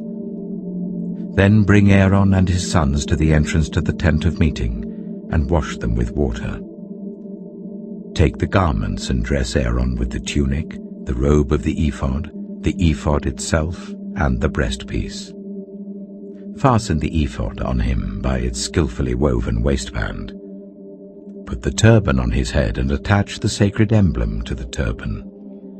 Take the anointing oil and anoint him by pouring it on his head. Bring his sons and dress them in tunics and fasten caps on them. Then tie sashes on Aaron and his sons. The priesthood is theirs by a lasting ordinance. Then you shall ordain Aaron and his sons. Bring the bull to the front of the tent of meeting, and Aaron and his sons shall lay their hands on its head. Slaughter it in the Lord's presence at the entrance to the tent of meeting. Take some of the bull's blood and put it on the horns of the altar with your finger, and pour out the rest of it at the base of the altar. Then take all the fat of the internal organs, the covering of the liver and both kidneys with the fat on them, and burn them on the altar. but burn the bull's flesh and its hide and its intestines outside the camp. It is a sin offering. Take one of the rams, and Aaron and his sons shall lay their hands on its head. Slaughter it, and take the blood and splash it against the sides of the altar. Cut the ram into pieces, and wash the internal organs and the legs, putting them with the head and the other pieces. Then burn the entire ram on the altar. It is a burnt offering to the Lord, a pleasing aroma, a food offering presented to the Lord. Take the other ram, and Aaron and his sons shall lay their hands on its head. Slaughter it, take some of its blood, and put it on the lobes of the right ears of Aaron and his sons, on the thumbs of their right hands, and on the big toes of their right feet. Then splash blood against the sides of the altar. And take some of the blood on the altar and some of the anointing oil, and sprinkle it on Aaron and his garments, and on his sons and their garments. Then he and his sons and their garments will be consecrated. Take from this ram the fat tail, the fat on the internal organs, the covering of the liver, both kidneys with the fat on them, and the right thigh. This is the ram for the ordination. From the basket of bread made without yeast, which is before the Lord, take 1 round loaf, 1 thick loaf with olive oil mixed in, and 1 thin loaf. Put all these in the hands of Aaron and his sons, and wave them before the Lord, as a wave offering. Then take them from their hands, and burn them on the altar along with the burnt offering, for a pleasing aroma to the Lord, a food offering presented to the Lord. After you take the breast of the ram for Aaron's ordination, wave it before the Lord as a wave offering, and it will be your share. Consecrate those parts of the ordination ram that belong to Aaron and his sons, the breast that was waved and the thigh that was presented. This is always to be the regular share from the Israelites for Aaron and his sons. It is the contribution the Israelites are to make to the Lord from their fellowship offerings. Aaron's sacred garments will belong to his descendants, so that they can be anointed and ordained in them. The son who succeeds him as priest and comes to the tent of meeting to minister in the holy place is to wear them 7 days. Take the ram for the ordination and cook the meat in a sacred place. At the entrance to the tent of meeting, Aaron and his sons are to eat the meat of the ram and the bread that is in the basket. They are to eat these offerings by which atonement was made for their ordination and consecration. But no one else may eat them, because they are sacred. And if any of the meat of the ordination ram or any bread is left over till morning, burn it up. It must not be eaten, because it is sacred. Do for Aaron and his sons everything I have commanded you, taking 7 days to ordain them. Sacrifice a bull each day as a sin offering to make atonement. Purify the altar by making atonement for it and anoint it to consecrate it. For 7 days make atonement for the altar and consecrate it. Then the altar will be most holy, and whatever touches it will be holy. This is what you are to offer on the altar regularly each day. 2 lambs a year old. Offer one in the morning and the other at twilight. With the first lamb, offer 1/10 of an ephah of the finest flour, mixed with 1/4 of a hin of oil from pressed olives, and 1/4 of a hin of wine as a drink offering. Sacrifice the other lamb at twilight with the same grain offering and its drink offering as in the morning, a pleasing aroma, a food offering presented to the Lord. For the generations to come, this burnt offering is to be made regularly at the entrance to the tent of meeting before the Lord. There I will meet you and speak to you. There also I will meet with the Israelites, and the place will be consecrated by my glory. So I will consecrate the tent of meeting and the altar, and will consecrate Aaron and his sons to serve me as priests. Then I will dwell among the Israelites and be their God. They will know that I am the Lord their God, who brought them out of Egypt so that I might dwell among them. I am the Lord their God. Exodus chapter 30. Make an altar of acacia wood for burning incense. It is to be square, a cubit long and a cubit wide and 2 cubits high, its horns of 1 piece with it. Overlay the top and all the sides and the horns with pure gold, and make a gold moulding around it. Make 2 gold rings for the altar below the moulding, 2 on each of the opposite sides to hold the poles used to carry it. Make the poles of acacia wood and overlay them with gold. Put the altar in front of the curtain that shields the Ark of the Covenant Law, before the atonement cover that is over the tablets of the Covenant Law, where I will meet with you. Aaron must burn fragrant incense on the altar every morning when he tends the lamps.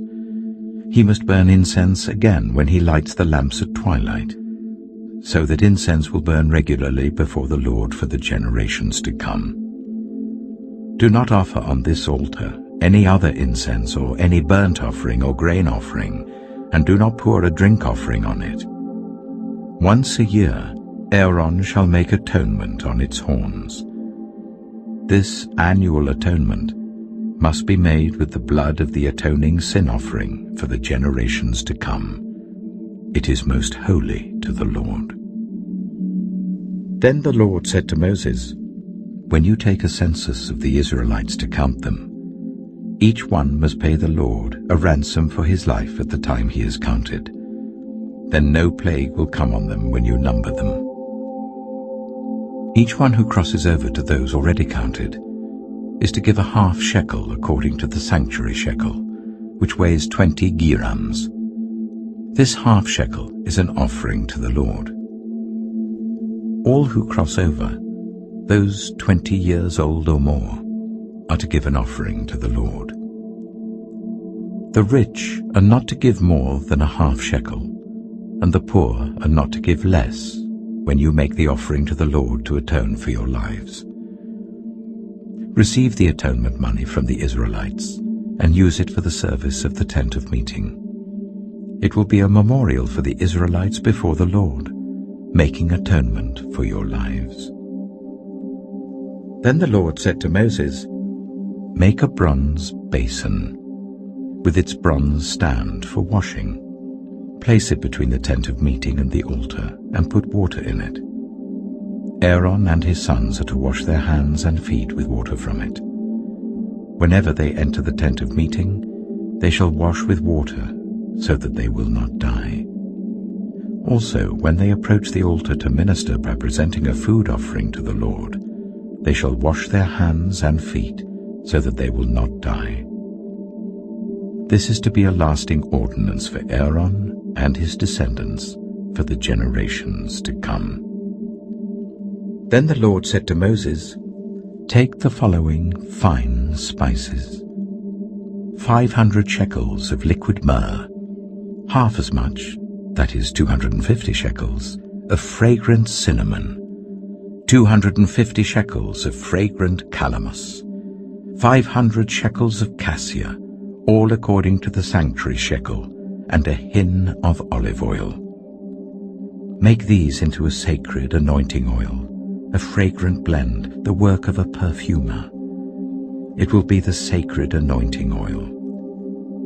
Then use it to anoint the tent of meeting, the Ark of the Covenant Law, the table and all its articles, the lampstand and its accessories, the altar of incense, the altar of burnt offering and all its utensils, and the basin with its stand.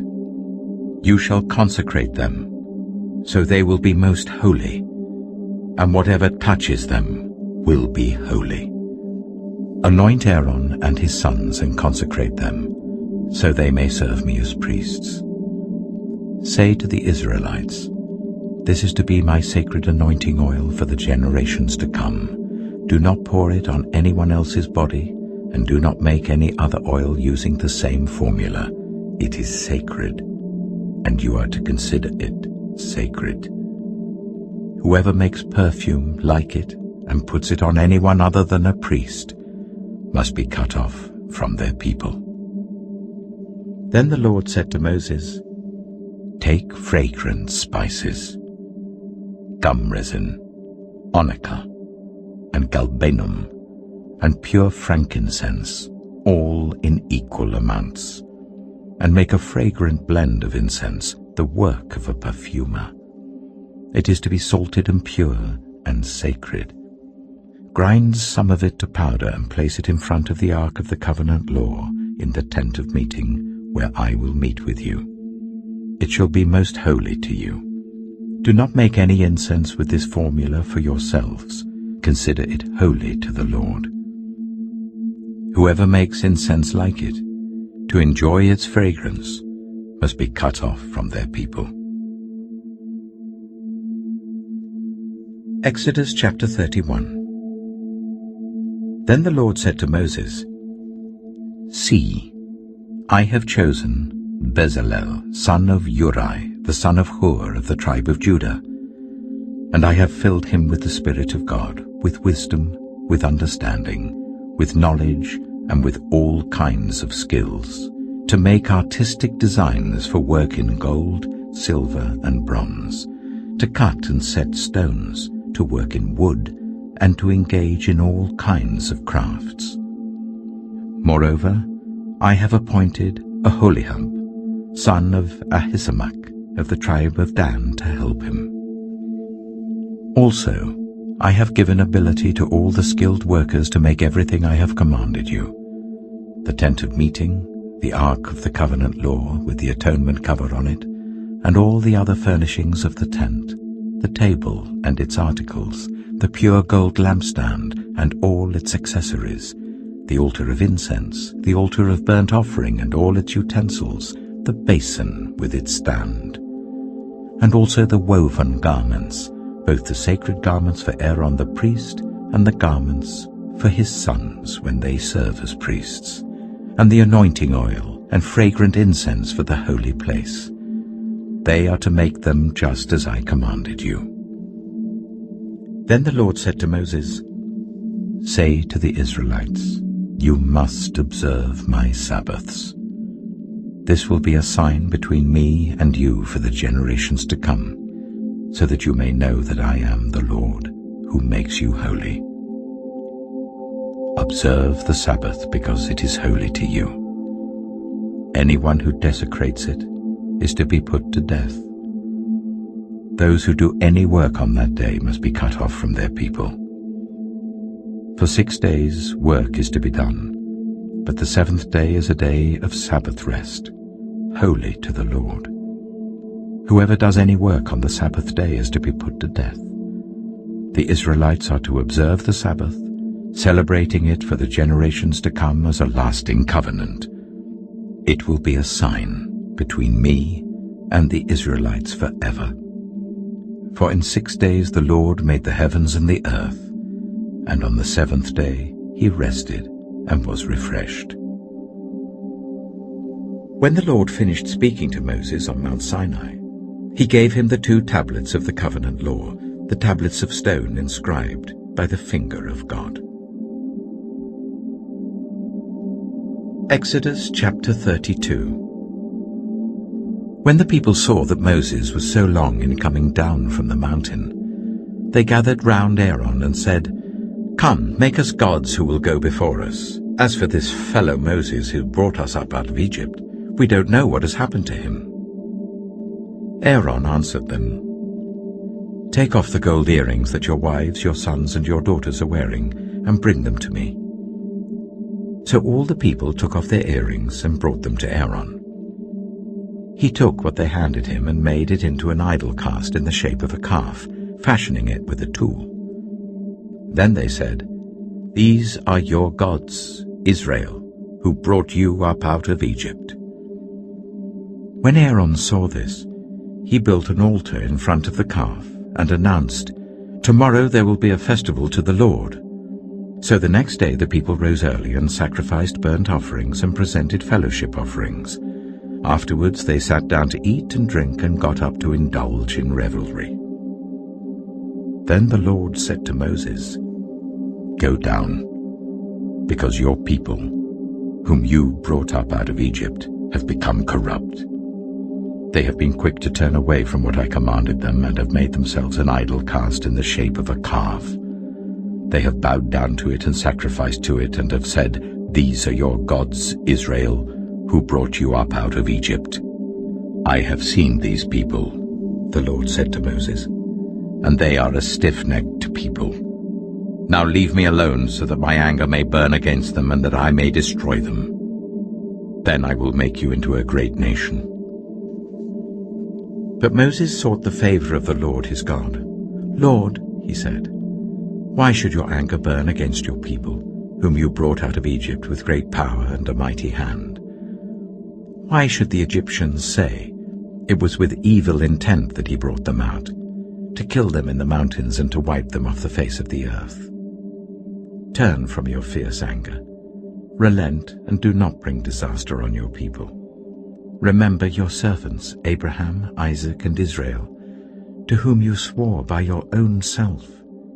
I will make your descendants as numerous as the stars in the sky, and I will give your descendants all this land I promised them, and it will be their inheritance forever." Then the Lord relented, and did not bring on his people the disaster he had threatened. Moses turned and went down the mountain with the 2 tablets of the covenant law in his hands.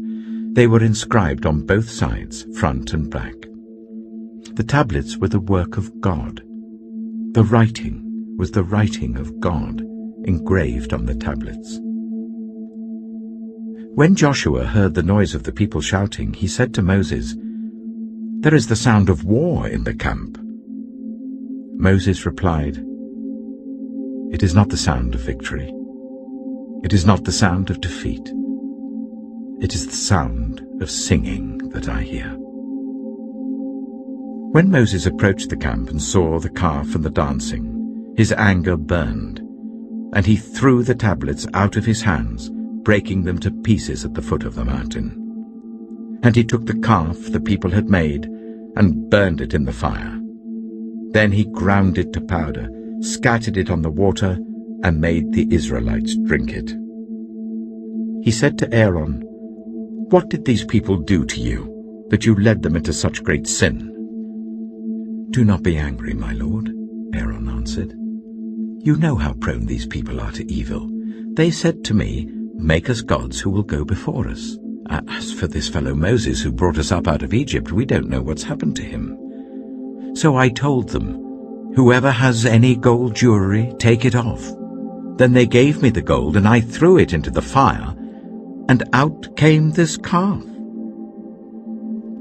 Moses saw that the people were running wild, and that Aaron had let them get out of control and so become a laughingstock to their enemies. So he stood at the entrance to the camp and said, "Whoever is for the Lord, come to me." And all the Levites rallied to him.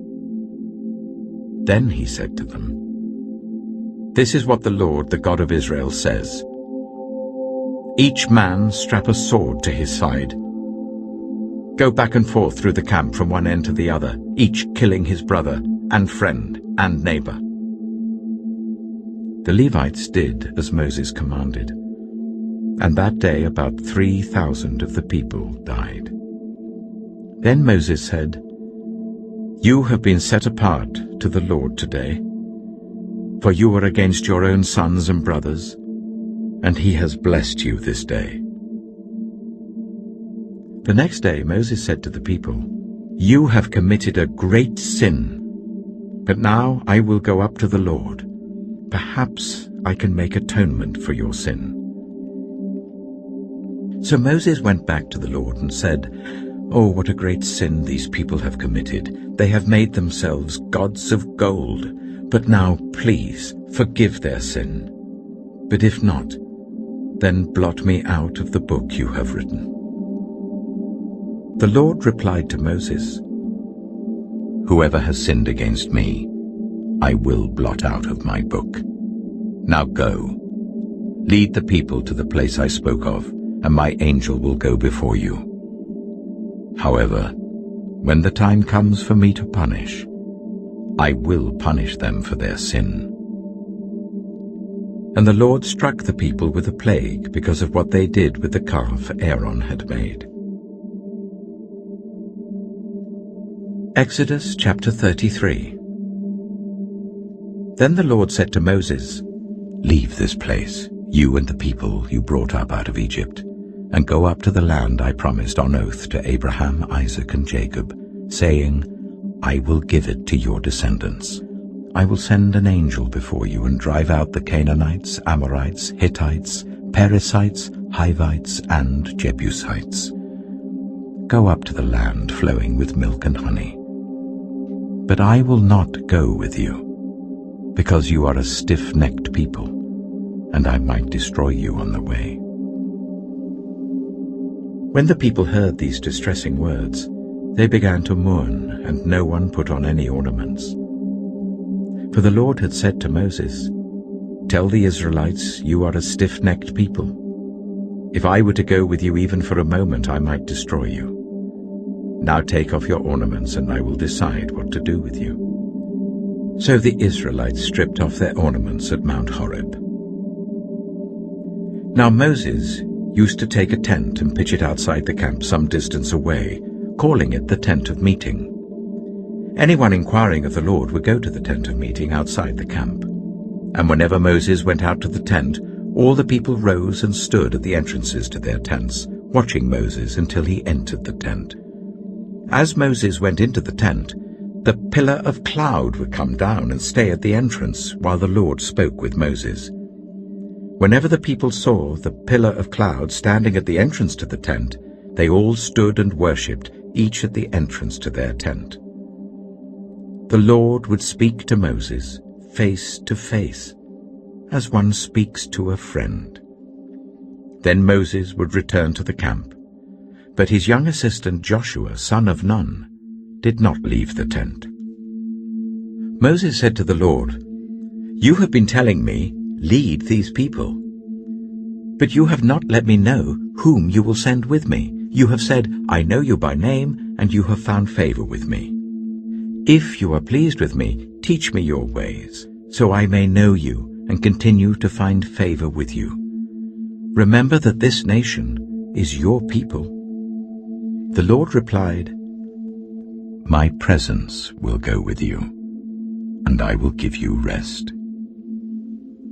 Then Moses said to him, "If your presence does not go with us, do not send us up from here. How will anyone know that you are pleased with me and with your people unless you go with us?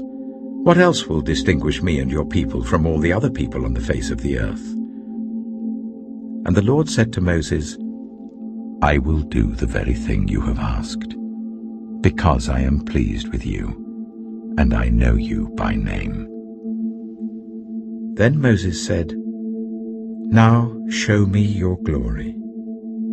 And the Lord said, "I will cause all my goodness to pass in front of you, and I will proclaim my name, the Lord, in your presence. I will have mercy on whom I will have mercy, and I will have compassion on whom I will have compassion.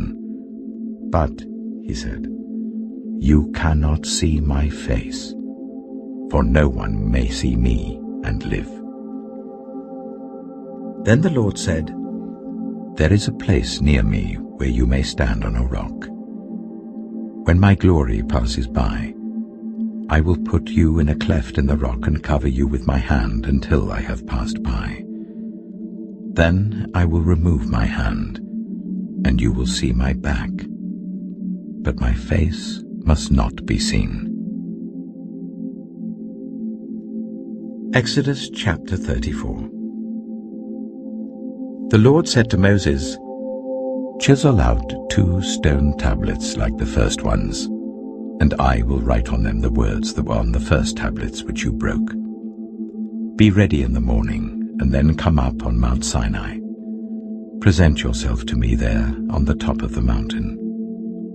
No one is to come with you or be seen anywhere on the mountain. Not even the flocks and herds may graze in front of the mountain. So Moses chiseled out 2 stone tablets like the first ones, and went up Mount Sinai early in the morning as the Lord had commanded him, and he carried the 2 stone tablets in his hands.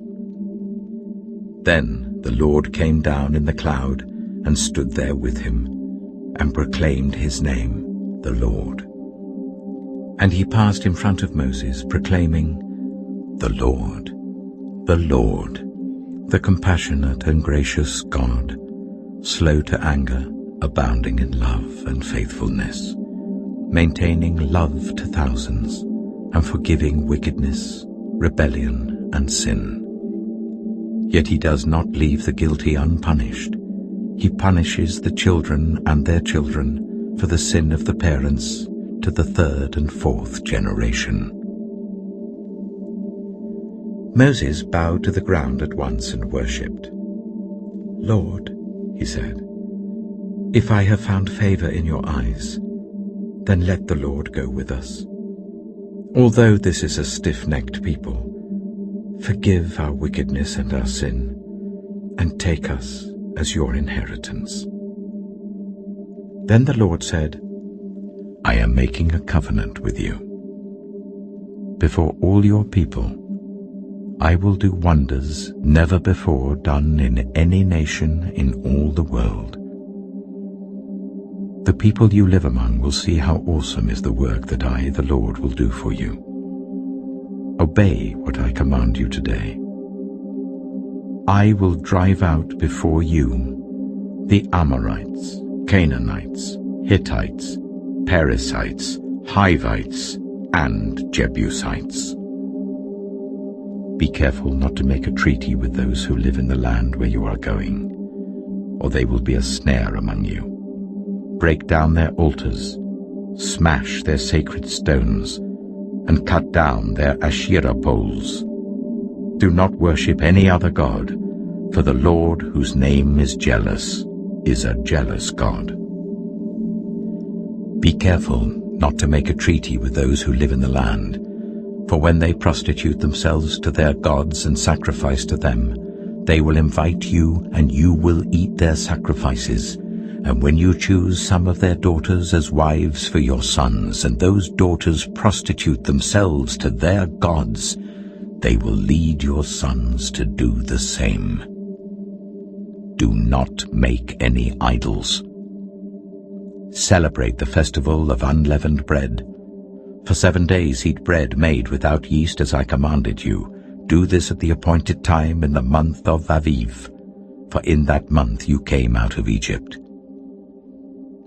The first offspring of every womb belongs to me, including all the firstborn males of your livestock, whether from herd or flock. Redeem the firstborn donkey with a lamb, but if you do not redeem it, break its neck.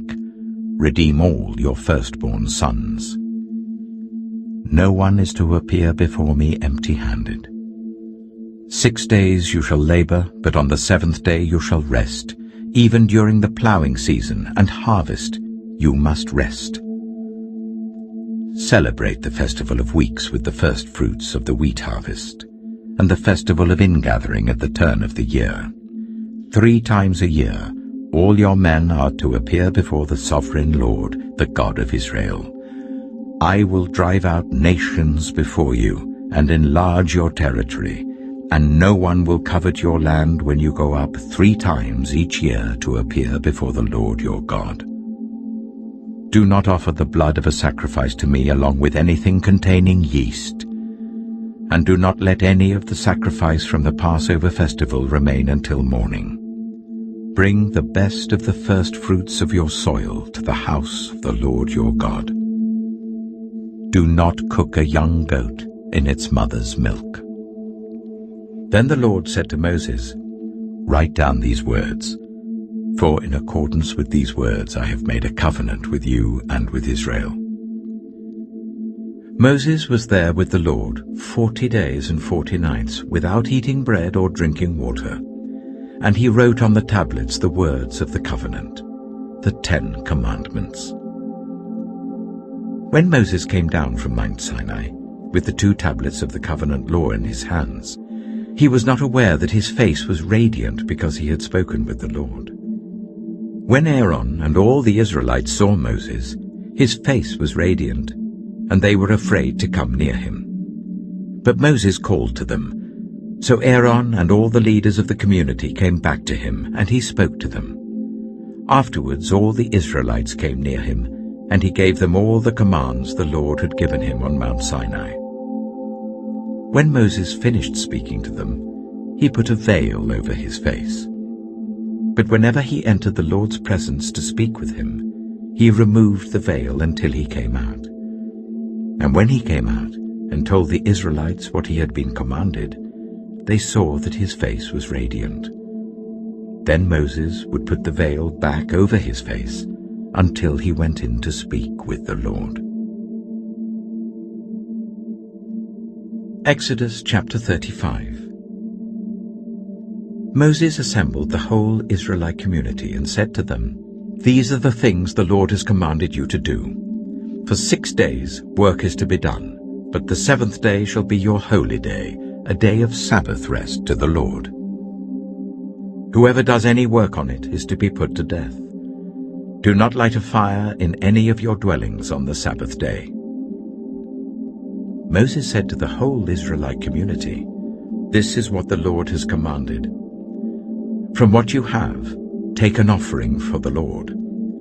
Everyone who is willing is to bring to the Lord an offering of gold, silver, and bronze, blue, purple, and scarlet yarn and fine linen, goat hair, ram skins dyed red, and another type of durable leather, acacia wood, olive oil for the light, spices for the anointing oil and for the fragrant incense, and onyx stones and other gems to be mounted on the ephod and breastpiece. All who are skilled among you are to come and make everything the Lord has commanded: the tabernacle with its tent and its covering, clasps, frames, crossbars, posts, and bases; the ark with its poles and the atonement cover and the curtain that shields it; the table with its poles and all its articles and the bread of the presence; the lampstand that is for light with its accessories, lamps and oil for the light; the altar of incense with its poles, the anointing oil and the fragrant incense; the curtain for the doorway at the entrance to the tabernacle; the altar of burnt offering with its bronze grating, its poles and all its utensils; the bronze basin with its stand; the curtains of the courtyard with its posts and bases, and the curtain for the entrance to the courtyard; the tent pegs for the tabernacle and for the courtyard, and their ropes; the woven garments worn for ministering in the sanctuary, both the sacred garments for Aaron the priest and the garments for his sons when they serve as priests. Then the whole Israelite community withdrew from Moses' presence, and everyone who was willing and whose heart moved them came and brought an offering to the Lord for the work on the tent of meeting, for all its service, and for the sacred garments. All who were willing, men and women alike, came and brought gold jewelry of all kinds, brooches, earrings, rings, and ornaments. They all presented their gold as a wave offering to the Lord. Everyone who had blue, purple, or scarlet yarn, or fine linen, or goat hair, ram skins dyed red, or other durable leather brought them. Those presenting an offering of silver or bronze brought it as an offering to the Lord, and everyone who had acacia wood for any part of the work brought it. Every skilled woman spun with her hands and brought what she had spun, blue, purple, or scarlet yarn, or fine linen. And all the women who were willing and had the skill spun the goat hair. The leaders brought onyx stones and other gems to be mounted on the ephod and breastpiece. They also brought spices and olive oil for the light, and for the anointing oil, and for the fragrant incense.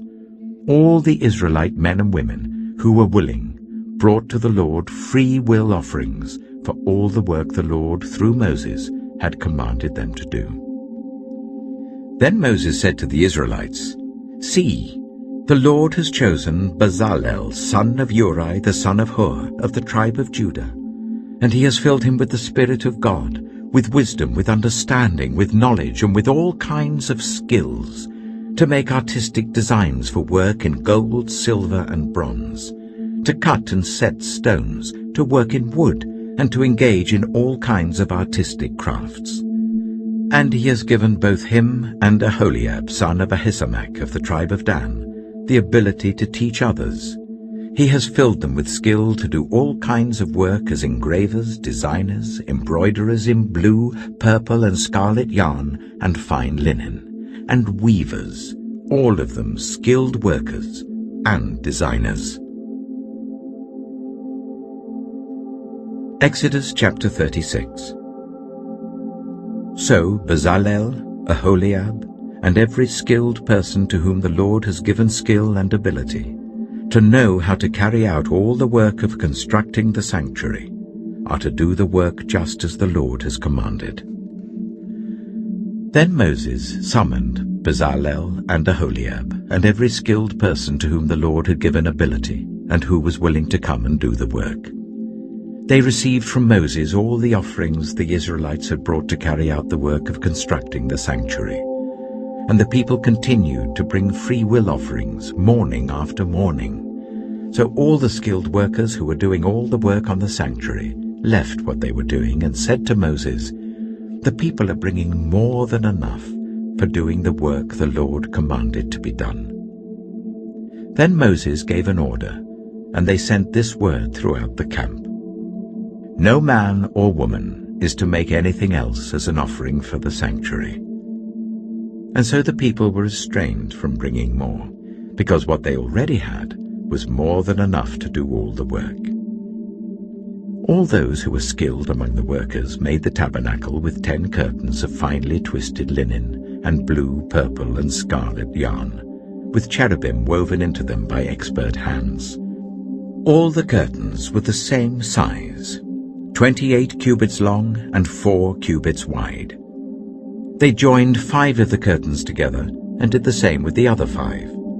Then they made loops of blue material along the edge of the end curtain in one set, and the same was done with the end curtain in the other set. They also made 50 loops on one curtain and 50 loops on the end curtain of the other set, with the loops opposite each other. Then they made 50 gold clasps, and used them to fasten the 2 sets of curtains together, so that the tabernacle was a unit. They made curtains of goat hair for the tent over the tabernacle, 11 altogether. All 11 curtains were the same size, 30 cubits long and 4 cubits wide. They joined 5 of the curtains into one set, and the other 6 into another set. Then they made 50 loops along the edge of the end curtain in one set, and also along the edge of the end curtain in the other set. They made 50 bronze clasps to fasten the tent together as a unit. Then they made for the tent a covering of ram skins dyed red, and over that a covering of other durable leather. They made upright frames of acacia wood for the tabernacle. Each frame was 10 cubits long and 1.5 cubits wide, with 2 projections set parallel to each other. They made all the frames of the tabernacle in this way.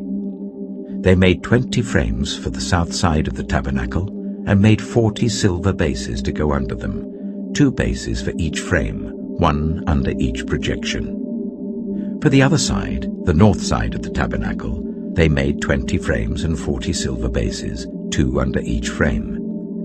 They made 6 frames for the far end, that is, the west end of the tabernacle, and 2 frames were made for the corners of the tabernacle at the far end. At these 2 corners, the frames were double from the bottom all the way to the top and fitted into a single ring. Both were made alike. So there were 8 frames and 16 silver bases, 2 under each frame. They also made crossbars of acacia wood, 5 for the frames on one side of the tabernacle, 5 for those on the other side, and 5 for the frames on the west. at the far end of the tabernacle. They made the center crossbar so that it extended from end to end at the middle of the frames. They overlaid the frames with gold and made gold rings to hold the crossbars.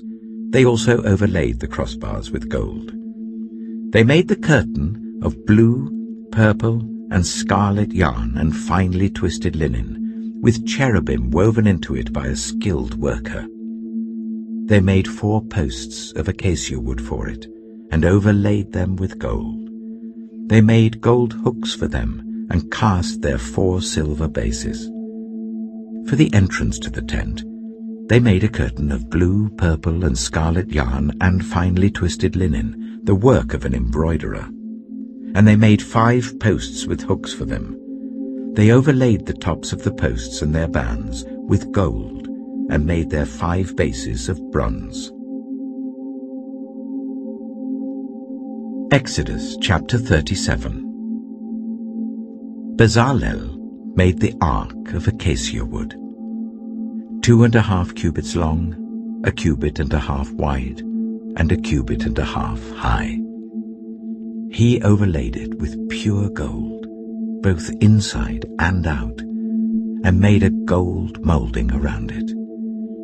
He cast 4 gold rings for it, and fastened them to its 4 feet, with 2 rings on one side and 2 rings on the other. Then he made poles of acacia wood, and overlaid them with gold, and he inserted the poles into the rings on the sides of the ark to carry it. He made the atonement cover of pure gold, 2½ cubits long and 1.5 cubits wide. Then he made 2 cherubim out of hammered gold at the ends of the cover. He made 1 cherub on one end and the 2nd cherub on the other. At the 2 ends he made them of one piece with the cover. The cherubim had their wings spread upwards, overshadowing the cover with them. The cherubim faced each other, looking towards the cover. They made the table of acacia wood, 2 cubits long, 1 cubit wide, and 1.5 cubits high. Then they overlaid it with pure gold and made a gold molding around it. They also made around it a rim, a handbreadth wide, and put a gold molding on the rim. They cast 4 gold rings for the table and fastened them to the 4 corners where the 4 legs were. The rings were put close to the rim to hold the poles used in carrying the table. The poles for carrying the table were made of acacia wood and were overlaid with gold. And they made from pure gold the articles for the table, its plates and dishes and bowls and its pitchers for the pouring out of drink offerings. They made the lampstand of pure gold. They hammered out its base and shaft, and made its flower-like cups, buds and blossoms of one piece with them. 6 branches extended from the sides of the lampstand, 3 on one side and 3 on the other. 3 cups shaped like almond flowers with buds and blossoms were on one branch, 3 on the next branch, and the same for all 6 branches extending from the lampstand. And on the lampstand were 4 cups shaped like almond flowers with buds and blossoms. 1 bud was under the first pair of branches extending from the lampstand, a 2nd bud under the 2nd pair, and a 3rd bud under the 3rd pair, 6 branches in all. The buds and the branches were all of one piece with the lampstand, hammered out of pure gold. They made its 7 lamps, as well as its wick trimmers and trays, of pure gold. They made the lampstand and all its accessories from 1 talent of pure gold. They made the altar of incense out of acacia wood. It was square, 1 cubit long and 1 cubit wide and 2 cubits high, its horns of one piece with it. They overlaid the top and all the sides and the horns with pure gold and made a gold molding around it. They made 2 gold rings below the molding, 2 on each of the opposite sides to hold the poles used to carry it. They made the poles of acacia wood and overlaid them with gold.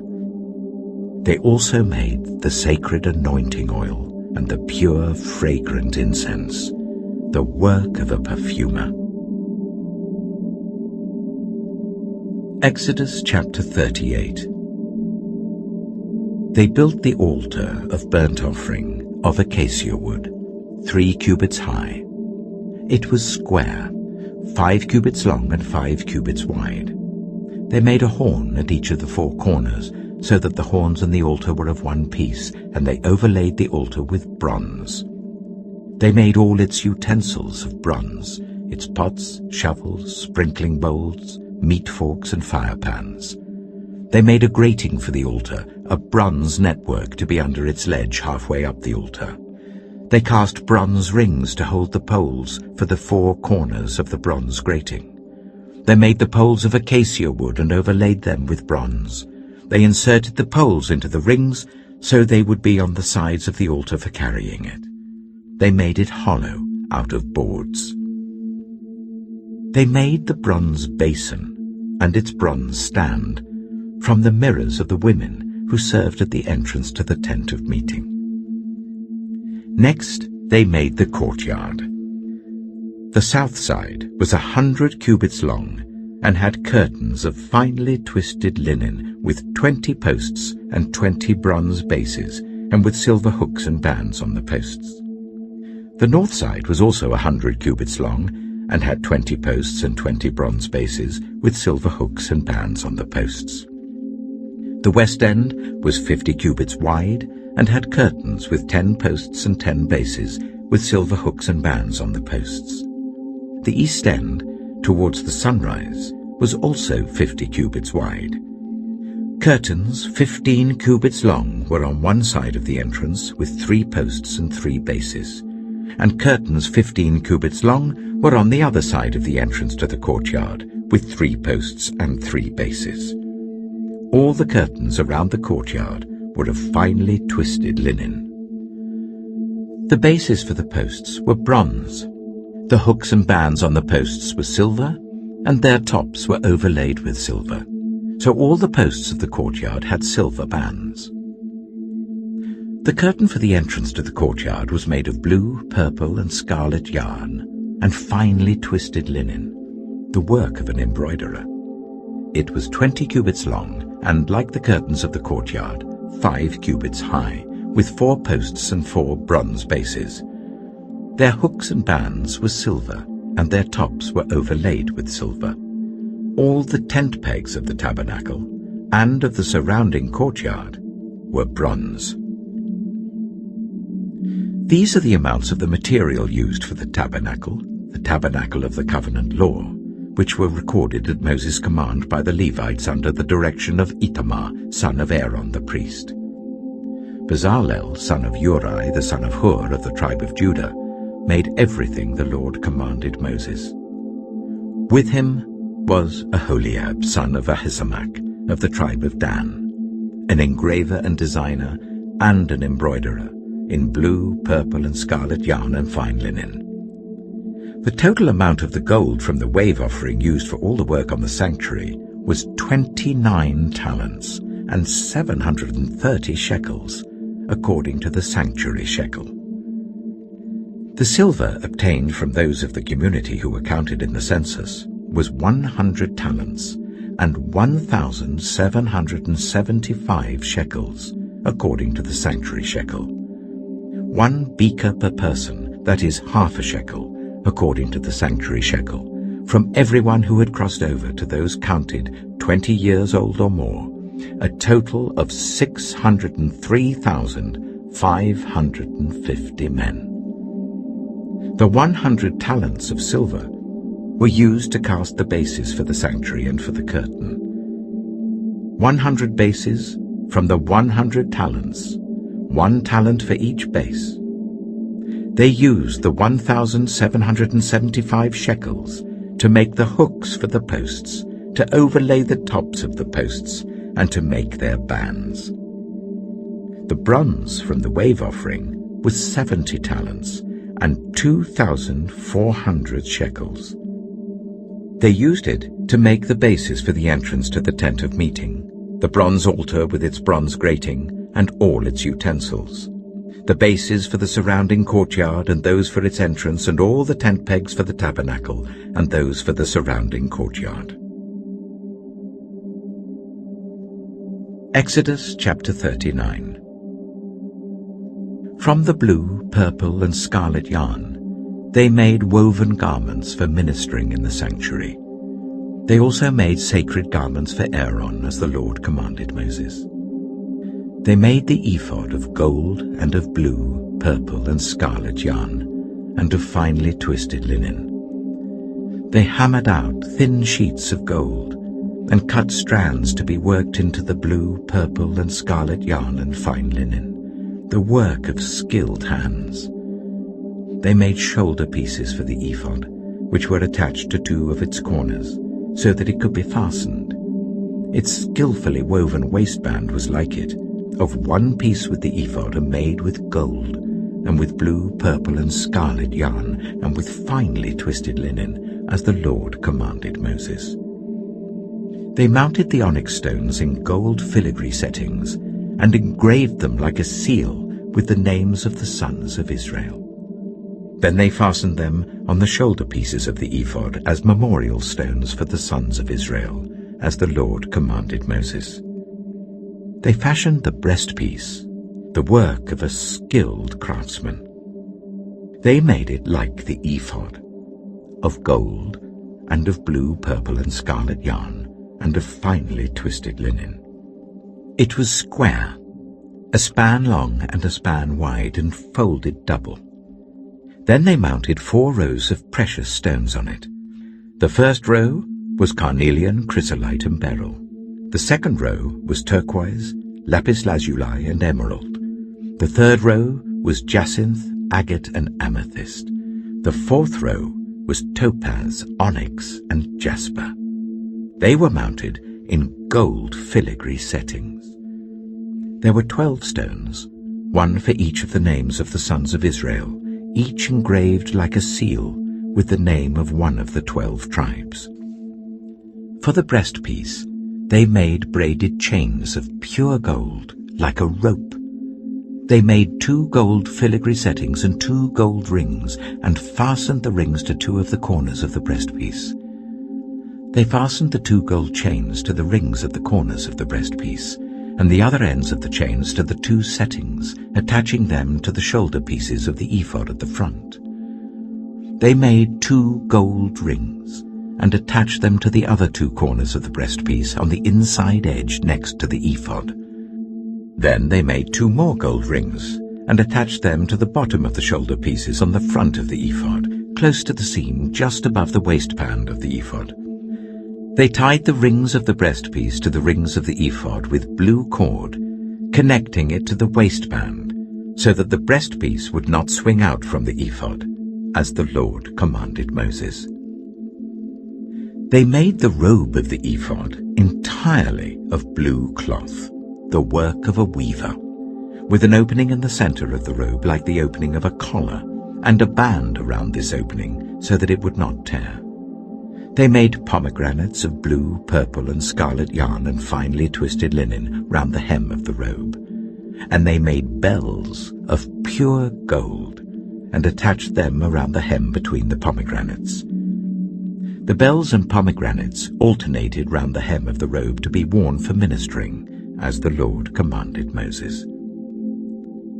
For Aaron and his sons, they made tunics of fine linen, the work of a weaver, and the turban of fine linen, the linen caps and the undergarments of finely twisted linen. The sash was made of finely twisted linen and blue, purple, and scarlet yarn, the work of an embroiderer, as the Lord commanded Moses.